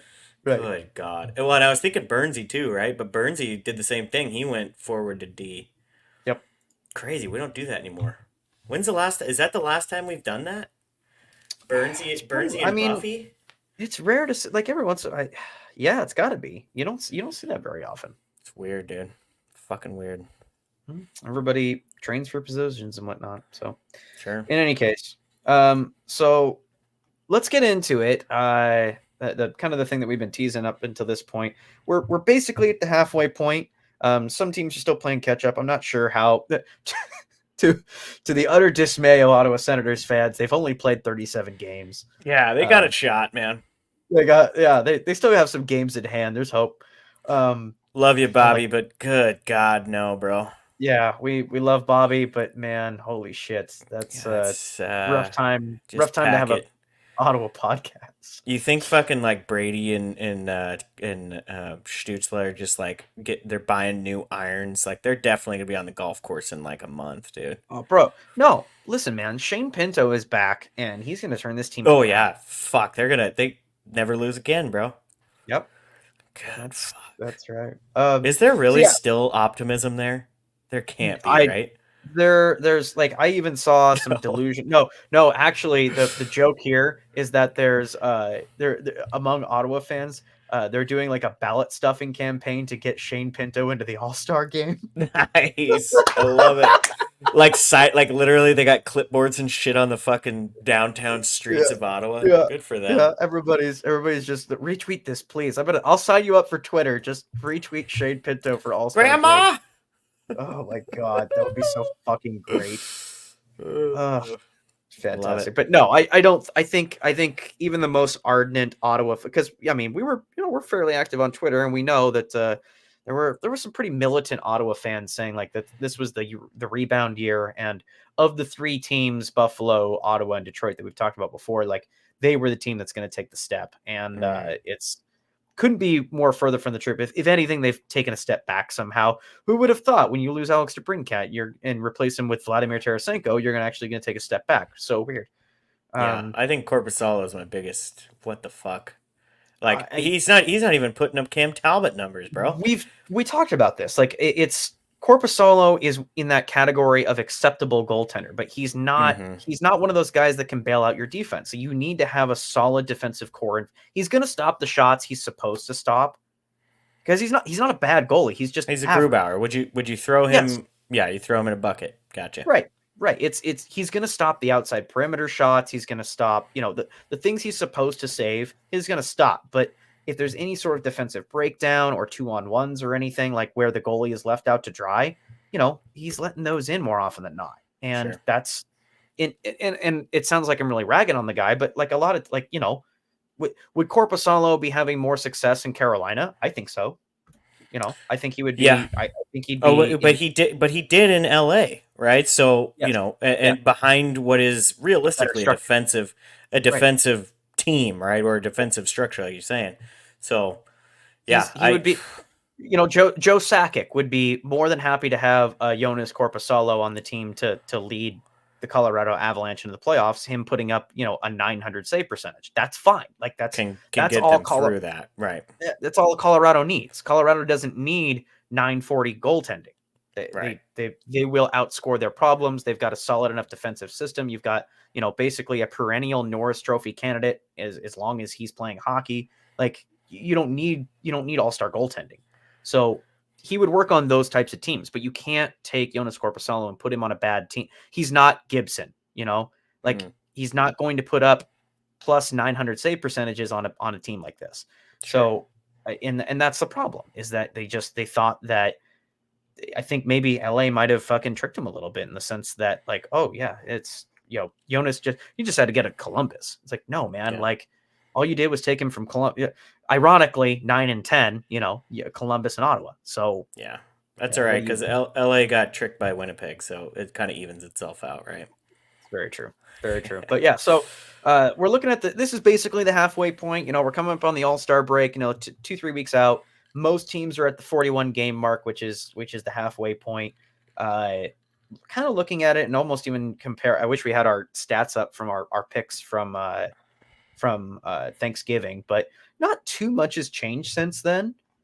And I think things are. I do love the wild card races that are stacking up.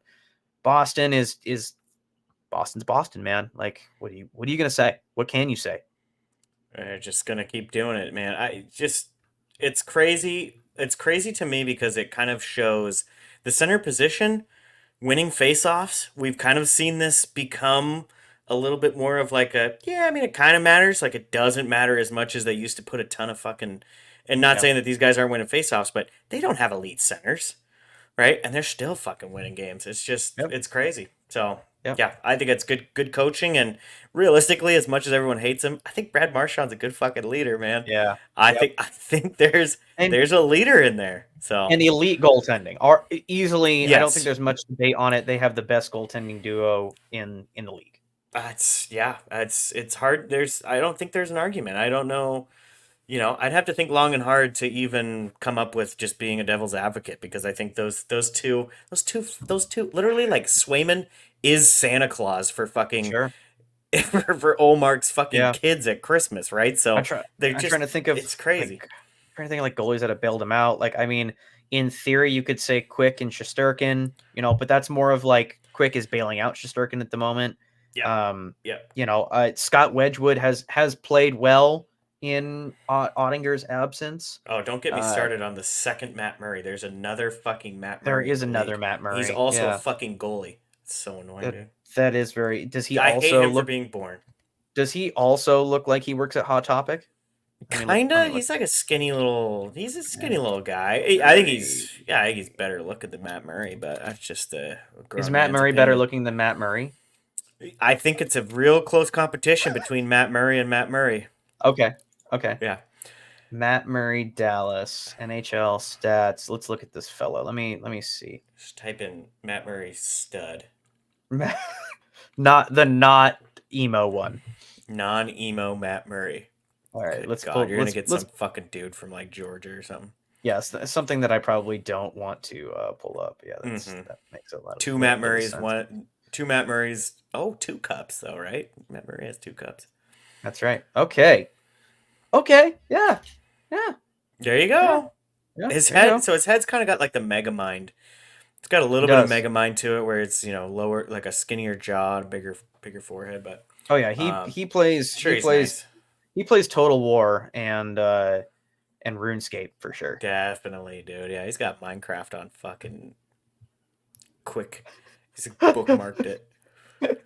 Yeah, there you go. There's another Matt Murray. I don't know how we got there. Let's go back to Boston. Yeah, let's go back to Boston. So I'm not worried about Boston. They're going to be great. I don't know if they've got. I mean, they're going to have another kick at the can. That's for sure. And you're going to have Florida right fucking behind them. Yeah. Florida is playing out of their mind. Like, I do definitely contribute my 6-game losing streak in fantasy to my Matthew Tkachuk for Braden Point trade. It's that's hurting you. It's finally paying off. Like Matthew Tkachuk is now finally doing things. But yeah, for weeks, I just didn't have a reason to put Matthew Tkachuk in because he wasn't doing anything. Which Maurice did have a pretty good quote from that, right? He was like, he said something about like, yeah, if it was anybody, or like, I think Matthew Tkachuk's been playing good, but everybody's going to say that now he's figured it out or something like that, right? So right, and he never lost it in his opinion. He never lost it, yeah. So I mean, I think but that's the thing is coaches can see that the work is going in the defensive side of things, where even in games like you and I will see like little good defensive plays, right? Where somebody did a good thing on the back end and it was like, oh shit, like Joe Valeno broke up that pass, right? Or that's such a random fucking name, but you know what I mean? Like we can see that, but like Maurice is going to see that the whole game, and he's just snake bitten. So, yeah, thank you for pulling that back up. I was working on it. Yep, I got you. Yeah, not a problem. I really like the Florida Panthers going to be just fine. And you know what? This is good for them because there were a lot of teams that were saying they were the Montreal Canadiens of last year, where they had the miracle run and then they're going to fall back to earth next year because they've just lost so many people. I think we both. I thought we both had him in though. I think you and I both had him in. I think we ranked him I had him a little lower. I think. Yeah, I think we had him wild card guys, but yeah, but no, and they're looking really fucking good. Like this is a solid 9 wins in a row. Yeah. Can you scroll down just a little bit on that? I know for our other listeners. So I think besides there's a couple teams that we differed on a little bit, but I think there was 2 teams that we both had in that aren't currently in, and then there's 2 teams right now in the East that are in but we didn't have in. So I think I had New York pretty high. I don't remember if I had them in, but I definitely had them a little bit higher than you. But Philly, dude. Philly, like we were talking with Bill about, right? So Philly's currently in a wild card spot. It's super tight in the East. But Philly in that first wild card spot. But New Jersey, I wanted to get into that because I fucking love this wild card race, and like you draw the line at arguably Montreal. Yeah, I still don't believe Washington, but statistically, Montreal's still in it. Yeah, I know, but like they're reasonably out. Yeah, I don't believe in Washington, but I don't either. No. It's OV, so maybe, but I think everybody else, and I'll throw Washington into it just for fun.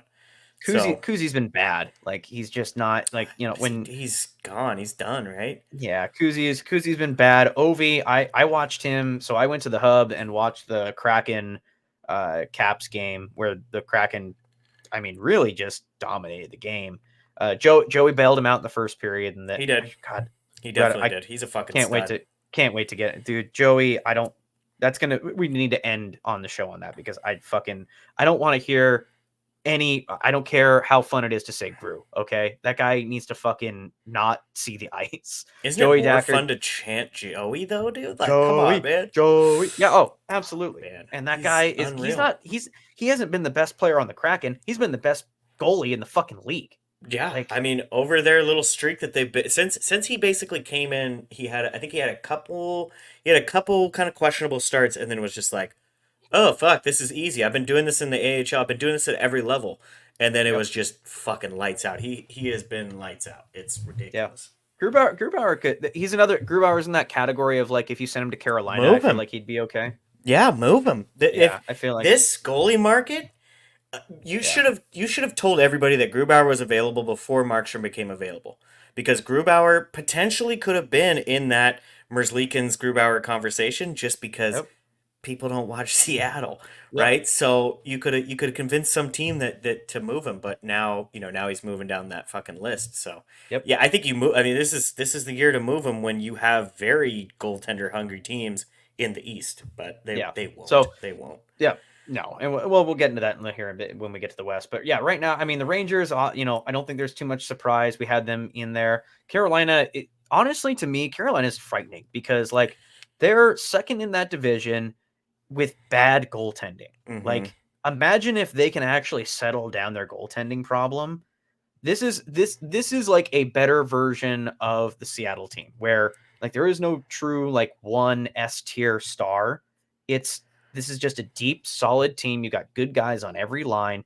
Same with the defensive depth. Like if they can just get one goaltender to not get hurt, because their recent dude that starts with a K could check whatever the fuck his name. Yeah. Yeah, Kachekov. He just went down with an injury. He's in concussion protocols. So Jesus Christ. So what yeah, you got, so fucking Ranta? you're back to Antti Ranta, who is, been really bad.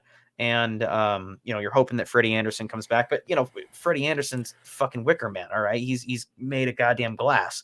So what do? You need somebody that's a little more consistent in that role. So which is so tough because that team, if Freddie wasn't fragile, they should be shopping a top six forward because that is their true need, right? They needed that, but they just can't keep a goalie healthy. Antti Ranta is a shell of even in his Arizona years he could play a little bit better fucking hockey. So it's just god damn, that's where they have to build. It just shouldn't be at this point in the season where they need to build. They need to build that top six. Yep. And unfortunately, they have to focus on the goaltenders, and that sucks. But it's hockey, baby. And I mean, looking at it though, that's like their true only weak point, right? Like there are things that, like you said, like you can improve on the offense by getting a true star. They can get away with it. You can make the Jack Eichel deal, so to speak, to bring in that true star, but they don't need it. Like and the defense is solid. Like all you need, like the thing that's glaring with the Carolina Hurricanes is just like you just can't keep a goalie. Yeah, but I mean it's literally Svechnikov and Aho. Like Teuvo Teravainen had a decent start to the season. Sure. But now he's Teuvo Teravainen again. Right? Bunting is even having a decent. He's fine.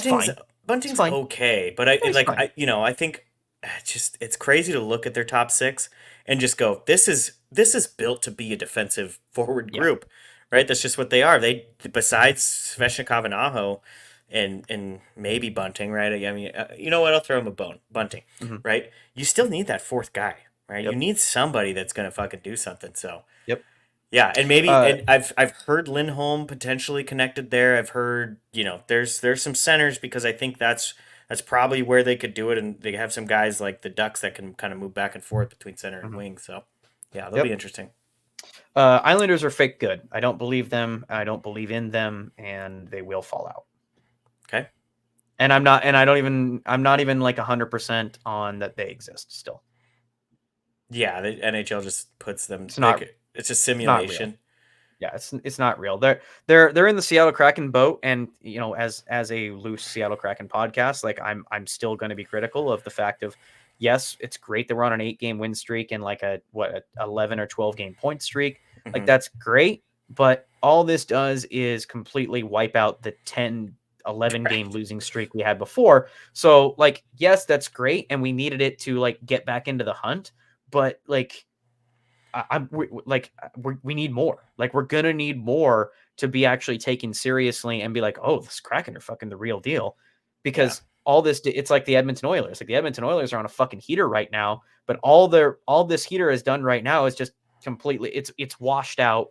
Just even them out a little bit, yeah. Yeah, exactly. So it's a wash. We've got the other half of the season to go, which is good. But and as far as the Islanders go, I don't know, man. It's 4-4-2 in their last 10. I've watched a little bit of Islanders hockey. Their goal differential is -11. they're in a playoff spot. Technically, they're at a losing record. Technically, they're 19-22, but with OT losses with 10, I don't believe in it. Can I say something about them real quick? Hit me with it. This is a team that is built for Barry Trotz's system to be defensive, and they brought in their new coach. I'm not even going to try to remember his name. Their new coach is not as defensive as Trotz is, right? Mm-hmm. So it's a team that's built off of defense in a system that wants them to be a little more offensive. And the reason they brought him in was because the players, it sounded like, were wanting to play a little more offensive. Right. So, yeah, I just, it's a flaw. They're flawed, right? And you're going to see either them or Philly drop out for sure New Jersey. And I can hear arguments on Pittsburgh and Detroit and potentially even Washington. So, yeah, I'm with you. I'm with you. I think those are probably two teams that still drop. We don't even need to talk about the bottom dwellers in the conference at the moment. No. Ottawa, Columbus, Buffalo, Montreal, they're out of it. I don't even and I'll you got to go on you got to go on a fucking heater. If you're any of those four teams. I'll even agree with you on the Caps. I just don't believe in them. The goal differential is too shitty. They're just not a good team. They care about Ovi's goal record, and even that's starting to look less. Starting not to look good. He looks slow, man. Yeah. Oh God, he looked really like I watched. Like, he doesn't even move around on the power play anymore. He just sits in his office. Kind of easy, honestly, to stop that now because he doesn't even move. So it is truly like between the Islanders, the Lightning, the Devils, the Penguins, and the Red Wings. Like, it's a toss up. This is a wild card fight. Like, I love it. That's great. It's gonna be fucking sweet. It's gonna be good. I don't know necessarily. You think, like you said, the Devils. You think that they're gonna get it together. I think so. They're dealing with a lot of injuries, and Vanacek, as our producer has pointed out, Vanacek is like one of the worst goalies in the league. Hot water trash. Yes, he is. But I think that's their move. They gotta move for attendee. I don't care who it is. Shake it up.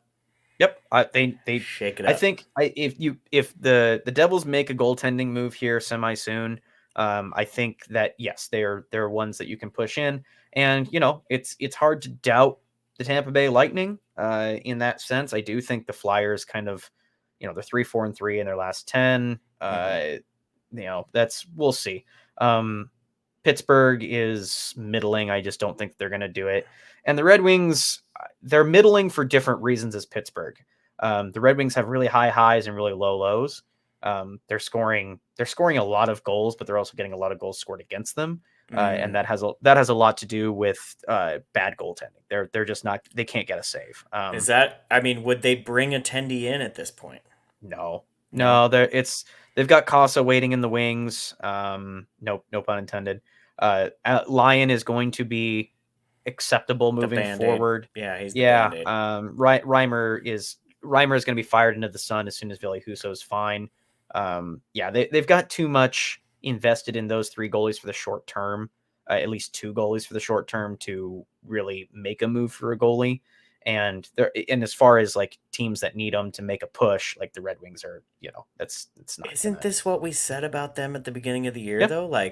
So Stevie Y was content with getting midway through the season and knowing that his goaltending was going to be bad. Like, I don't think he was thinking. To me. I don't think he was going to be thinking it was this bad. I think that he was hoping, well, because now, arguably at the beginning of the season, the third string goaltender is now our first starting goalie. Lyon put in an amazing Pyrrhic effort yesterday. I think the Red Wings got outshot like 46-17. He tried. He tried, man. He really did. Like, it was a hell of a fucking game, and he's definitely the starter at least until Husso comes back, and even then Husso should be the backup. Mm-hmm.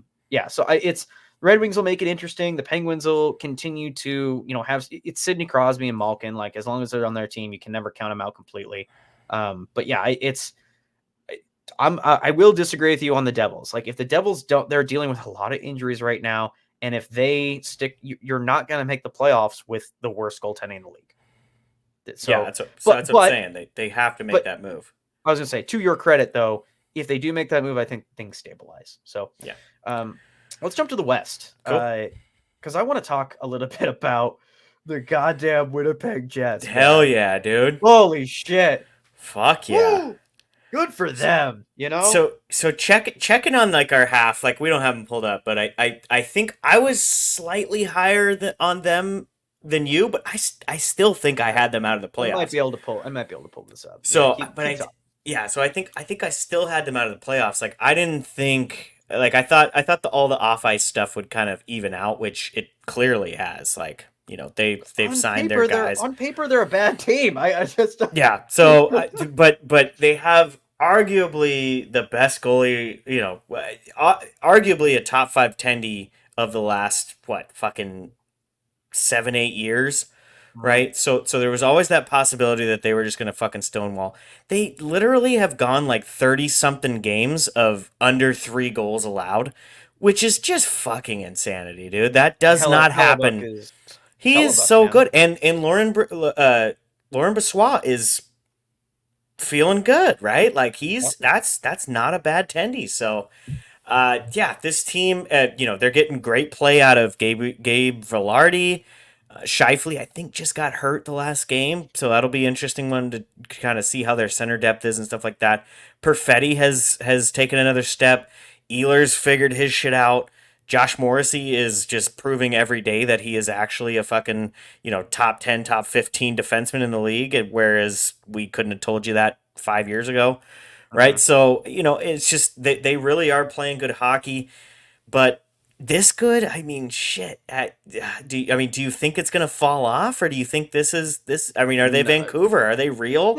they'll fall off, but not like to any extreme measure. Like they're not the best team in the league. Like they're not going to win the President's Trophy, but they're going to make the playoffs, and they're going to be.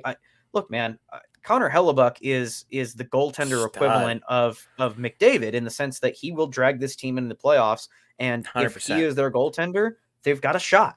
Like if Yeah, you've he's got Carey Price. yes, He's yes. yeah. And you and I had roughly the same position on them. They were going to be kind of middling, bubble teams, so to speak. I don't think we had them high as this high. Right. Let me pull up. I think I got the other ones here too, real quick on Twitter. I'm glad because I could not find them, but I'm fucking. It's in our because we posted them all to Twitter. So I gotta. Okay, here we go. Yeah. So here, real quick, just to jump back to the East, we had. Okay. Oh, I did have the aisle pretty high. You did. Good for you. Good on me, huh? Yeah. But look at Philly at the bottom for both. Man. Capitals at the. So I mean, this is telling you that paper's one thing. Yep. The actual fucking season's another, man. So yeah, let's not spend too much time on this. Let's jump back over to the West, huh? Okay, yeah. Here, real quick, just to our Atlantic looks. Not too far. Oh yeah, okay, yeah, not too far off. We didn't put them to. No, I think. Yeah. I mean, our four are all bottom, in there. Our bottom three makes sense, Yeah.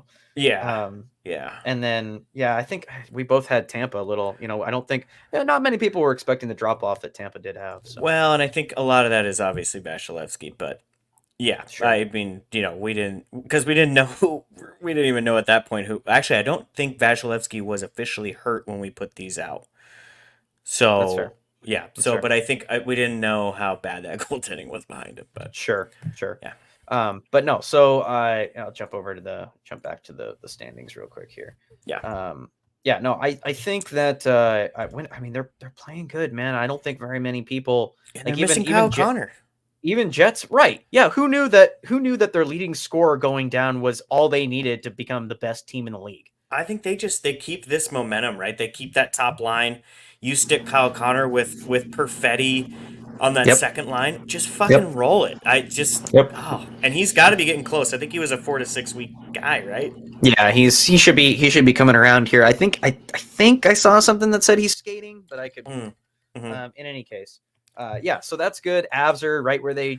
Avs in Dallas, Yeah, those guys are doing fine. Dallas is even weathering some time without Ottinger, showing that it's not just Ottinger throwing the team on his shoulders. It's a good. They got a good little forward group actually up there too. So Vancouver continues to shock the world, and this is if you talk to like a Vancouver Canucks truther, they would have always said like, all we needed was Demko to finally show up, and they are getting. Not be correct, I think. Yeah. So they're getting finally some good goaltending from him. Elias Pettersson is the real deal. Quinn Hughes is finally coming to his own. This is a good squad, and I think we've always like seen on paper that like there was the potential there. It's just we were never getting the results. It's crazy to get a Rick Tocchet team with this amount of talent. Weird. Rick Tocchet is a good coach, apparently, dude. This is I'm sold. I'm fucking sold on Tocchet. I mean, okay. Look, there's one thing to, and I think for a little bit that's like saying Laviolette's a good coach. Like, well, yeah, okay, I can hear that argument, but I think in Arizona where Tocchet was really getting a lot of his time, they didn't have good teams there, right? So now it's interesting to see what he's doing with some good players, and it has to continue, right? Because Bruce Boudreau came in, and the team also played fucking good, and then all of a sudden they decided to shit. So, we really need to see this team at this point where they're above Vegas and they're above the Kings and Edmonton and these guys in the Pacific. We need to see this team make a pretty good playoff run, pretty deep run, in order for a lot of people to say Rick Tocchet is the real deal. Yep. But Vancouver's shown it up our hoop. We put them both at 6 in the Pacific. Yeah, and I think there's not a lot of unless you're a Vancouver fan, you didn't have them in the playoffs. I don't think after the last year or two. Our swaps were like we rated Vancouver too low, and we both rated Calgary too high. You had Calgary at 3. I had Calgary at 4. Yeah, that was probably a no bueno. But also, who would have thought the Oilers were going to have a 12-game losing streak too? Sure. LA is finally in my, I've been kind of you just don't like LA. I've just looked at that roster and I don't think they're good. They're not bad. Doof. Yeah, they're finally kind of falling back to earth as it's. I'm sorry, it's Cam Talbot. Like what do you expect? Like he's not a bad goalie. He's just not elite.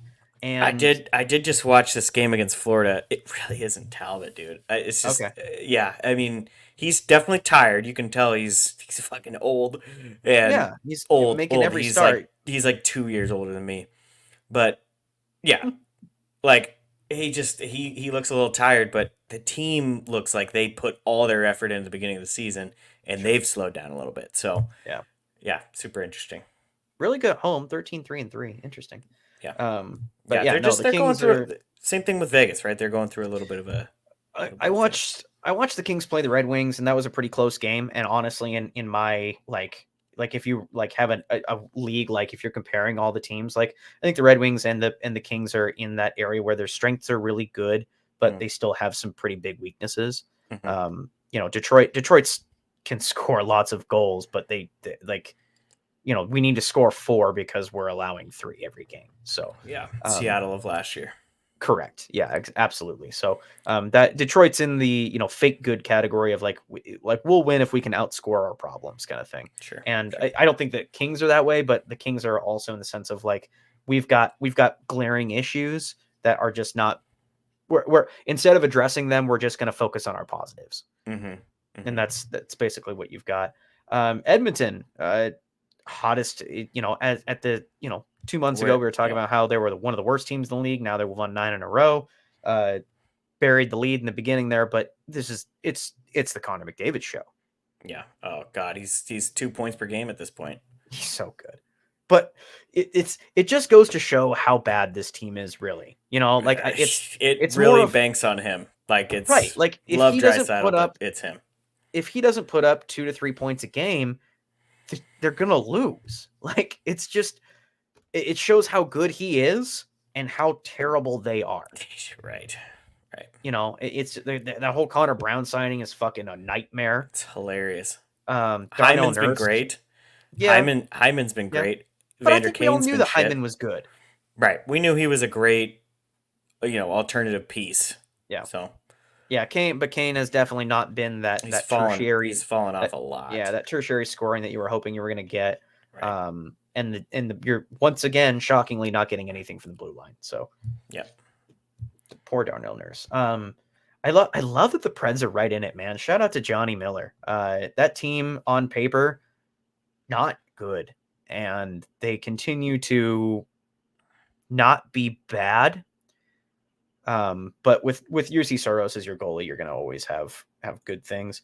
The fellow that they're sending to the All-Star game is actually having a decent season. So who are they sending? Forsberg? I think it's Forsberg. Yeah. Yeah, Forsberg. Forsberg is, and he's got the fucking sickest little mustache, dude. He curls it at the end. Yeah, this team. So they're gonna fall off in the second half, right? They're second in this wild, or they're just gonna continue to be middling, middling, right? So, but I think you're gonna see some teams. I mean, fuck, the Kraken caught them real fast, right? So, Edmonton caught them real fast. So I think you're gonna see them. They're gonna even out to where they probably should be. I think they're gonna end. Sure. That's Arizona Coyotes. That's this year probably Calgary, right? I mean, they're kind of in that. Let's draw the line. So where's your line for like out right now? San Jose's out. Blackhawks are out. Ducks are out. Minnesota's out. Minnesota's out. Okay, so everyone else has a shot. It's Minnesota up. So you got the Yotes, the Flames, the Blues, the Kraken, the Predators, and the Oilers all fighting for that spot. And hey, to the credit, man, we got another great wild card race. Yeah. I mean, but it's halfway through, right? There's so much that can happen. Sure. But yeah, I mean, shit, the Coyotes are 3 points out of the second wild card with half a season left, right? Really, and I know you can make that argument for Minnesota. They're only 4 points behind the Coyotes, so they're 7 points out. I don't like that team, right? I don't like that team. Whereas Arizona's got a decent team. Calgary's playing good hockey. St. Louis is playing okay, right? Kraken are fucking on a heater. Edmonton is sick, right? Like, it's just, yeah. Sure. And we'll see how long Joey's magic. Like, he's obviously going to fall back to earth. Like, he's not going to play 940 hockey. I don't know, man. Good God, there's no stopping this kid right now. He's so good. He's on top of the fucking world, and that team, so fucking sick. That team looks oiled. Like, I was looking at their daily face-off earlier. Actually, I'll pull that up real quick. I got a blank Winter Classic jersey, and I think I'm gonna get my first fucking goalie on there. Because first shutout in a Winter Classic, why not have fucking Joey on there, dude? Come on. Yep. Sick as fuck. They're shoving it through my hoop. I fucking got a Yamo one, and now he's fucking healthy scratch. So, looking at but look how deep this fucking team. Not an S-tier star. Fourth, bro. It's fuck it. But that Ty Cartier, Jared McCann, Audrey, that could be a second. That is a legit second line. Yeah. Well, and realistically, right? Like, Tatar should Tatar's had a couple good games. Yeah. Top line, I don't know about that. So I mean, but if it's working, it's working, right? So you're rolling. I mean, Hack is rolling forward. There's not a weak point on that offense. Like, every time, like, this is legitimately, in my eyes, 4 second lines. And you got Schwartzy back, who just came back and was like, "Oh yeah, I didn't miss 2 months or whatever the fuck it was." Like, he's just he picked it right up, dude. I'm actually really good at this hockey thing. Like, oh yeah. I'm not super old. No, it's fucking. Like, this is a perfect example of spreading your talent out. Like, nothing is top loaded. Like, arguably that first line's not a first line.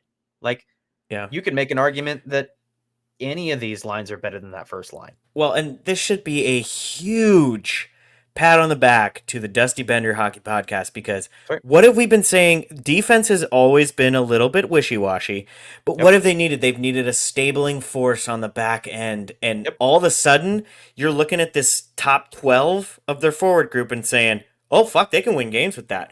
You're looking at this top 6 of defensemen and going, oh, fuck, they can win games with that, because Joey is a fucking wall. Right? The Kraken have never fucking had that in, he's stealing games for these guys. Well, okay, let me rephrase that, because the Kraken aren't playing bad enough to where Joey has to steal games. No, they're playing good in front of him. He's stealing periods for sure. Like, the Kraken have never been. How many times did we talk about it last year where, the first 5 to 10 minutes of the game, Grubauer allows 1-2, and then we have to have a good second and third period to storm back into the game, because we're always ending the first period down by 1 or 2. With Joey, that's not happening. Like, we're not always having to dig ourselves out of a hole, because he's actually making those saves. He's making the saves he's supposed to make the saves, and he's fucking pulling out shit that any other you're like, how the fuck did he save that? He's Like, making momentum swinging saves as well, right? goddamn So scorpion save. that's Like, oh my huge. god. Woo!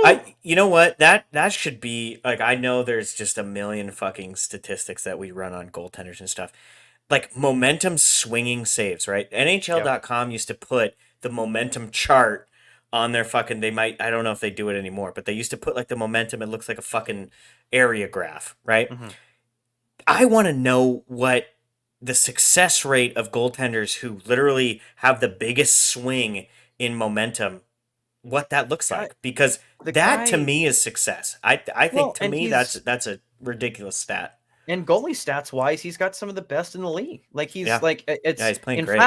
In fact, he's arguably one of the best because the guys in front of him have played like 5 games or something like that. Sure. Here, let's take a look at save percentage. Yeah, I mean, that's just so valuable to me, having played the game, right? I think there's a difference between, just watching the game and analyzing the game versus having played it and doing the same thing, because there's a huge motherfucker makes that save on Jack Eichel in the third period to basically continue the shutout, and they were pushing in Vegas, and literally just everybody in our row who knows hockey and shit was just basically like, yeah, it's fucking huge. Like, that's a huge save. And that's just what he does. And they're not getting that from Grubauer. Axe these top 5 guys because they've played less than 10 games. So I'm not, I don't, the line starts at Aiden Hill, and Aiden Hill's been having a great season. Martin Jones is he's going to come back to earth, but he's playing great right now. He's bailing them out for the Leafs. Lindgren is doing good.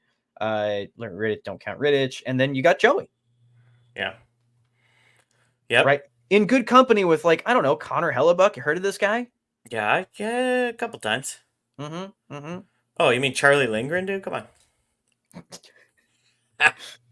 Fucking beautiful, nuts, man. It's beautiful. just we've never had a 0.925 save percentage. Here's the thing.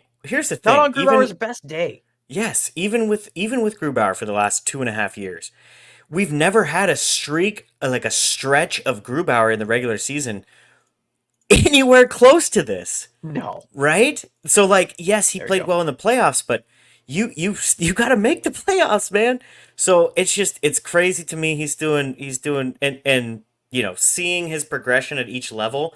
He is going to come down a little bit, but he's a 9.25 potential goaltender in Joey right now. So, there's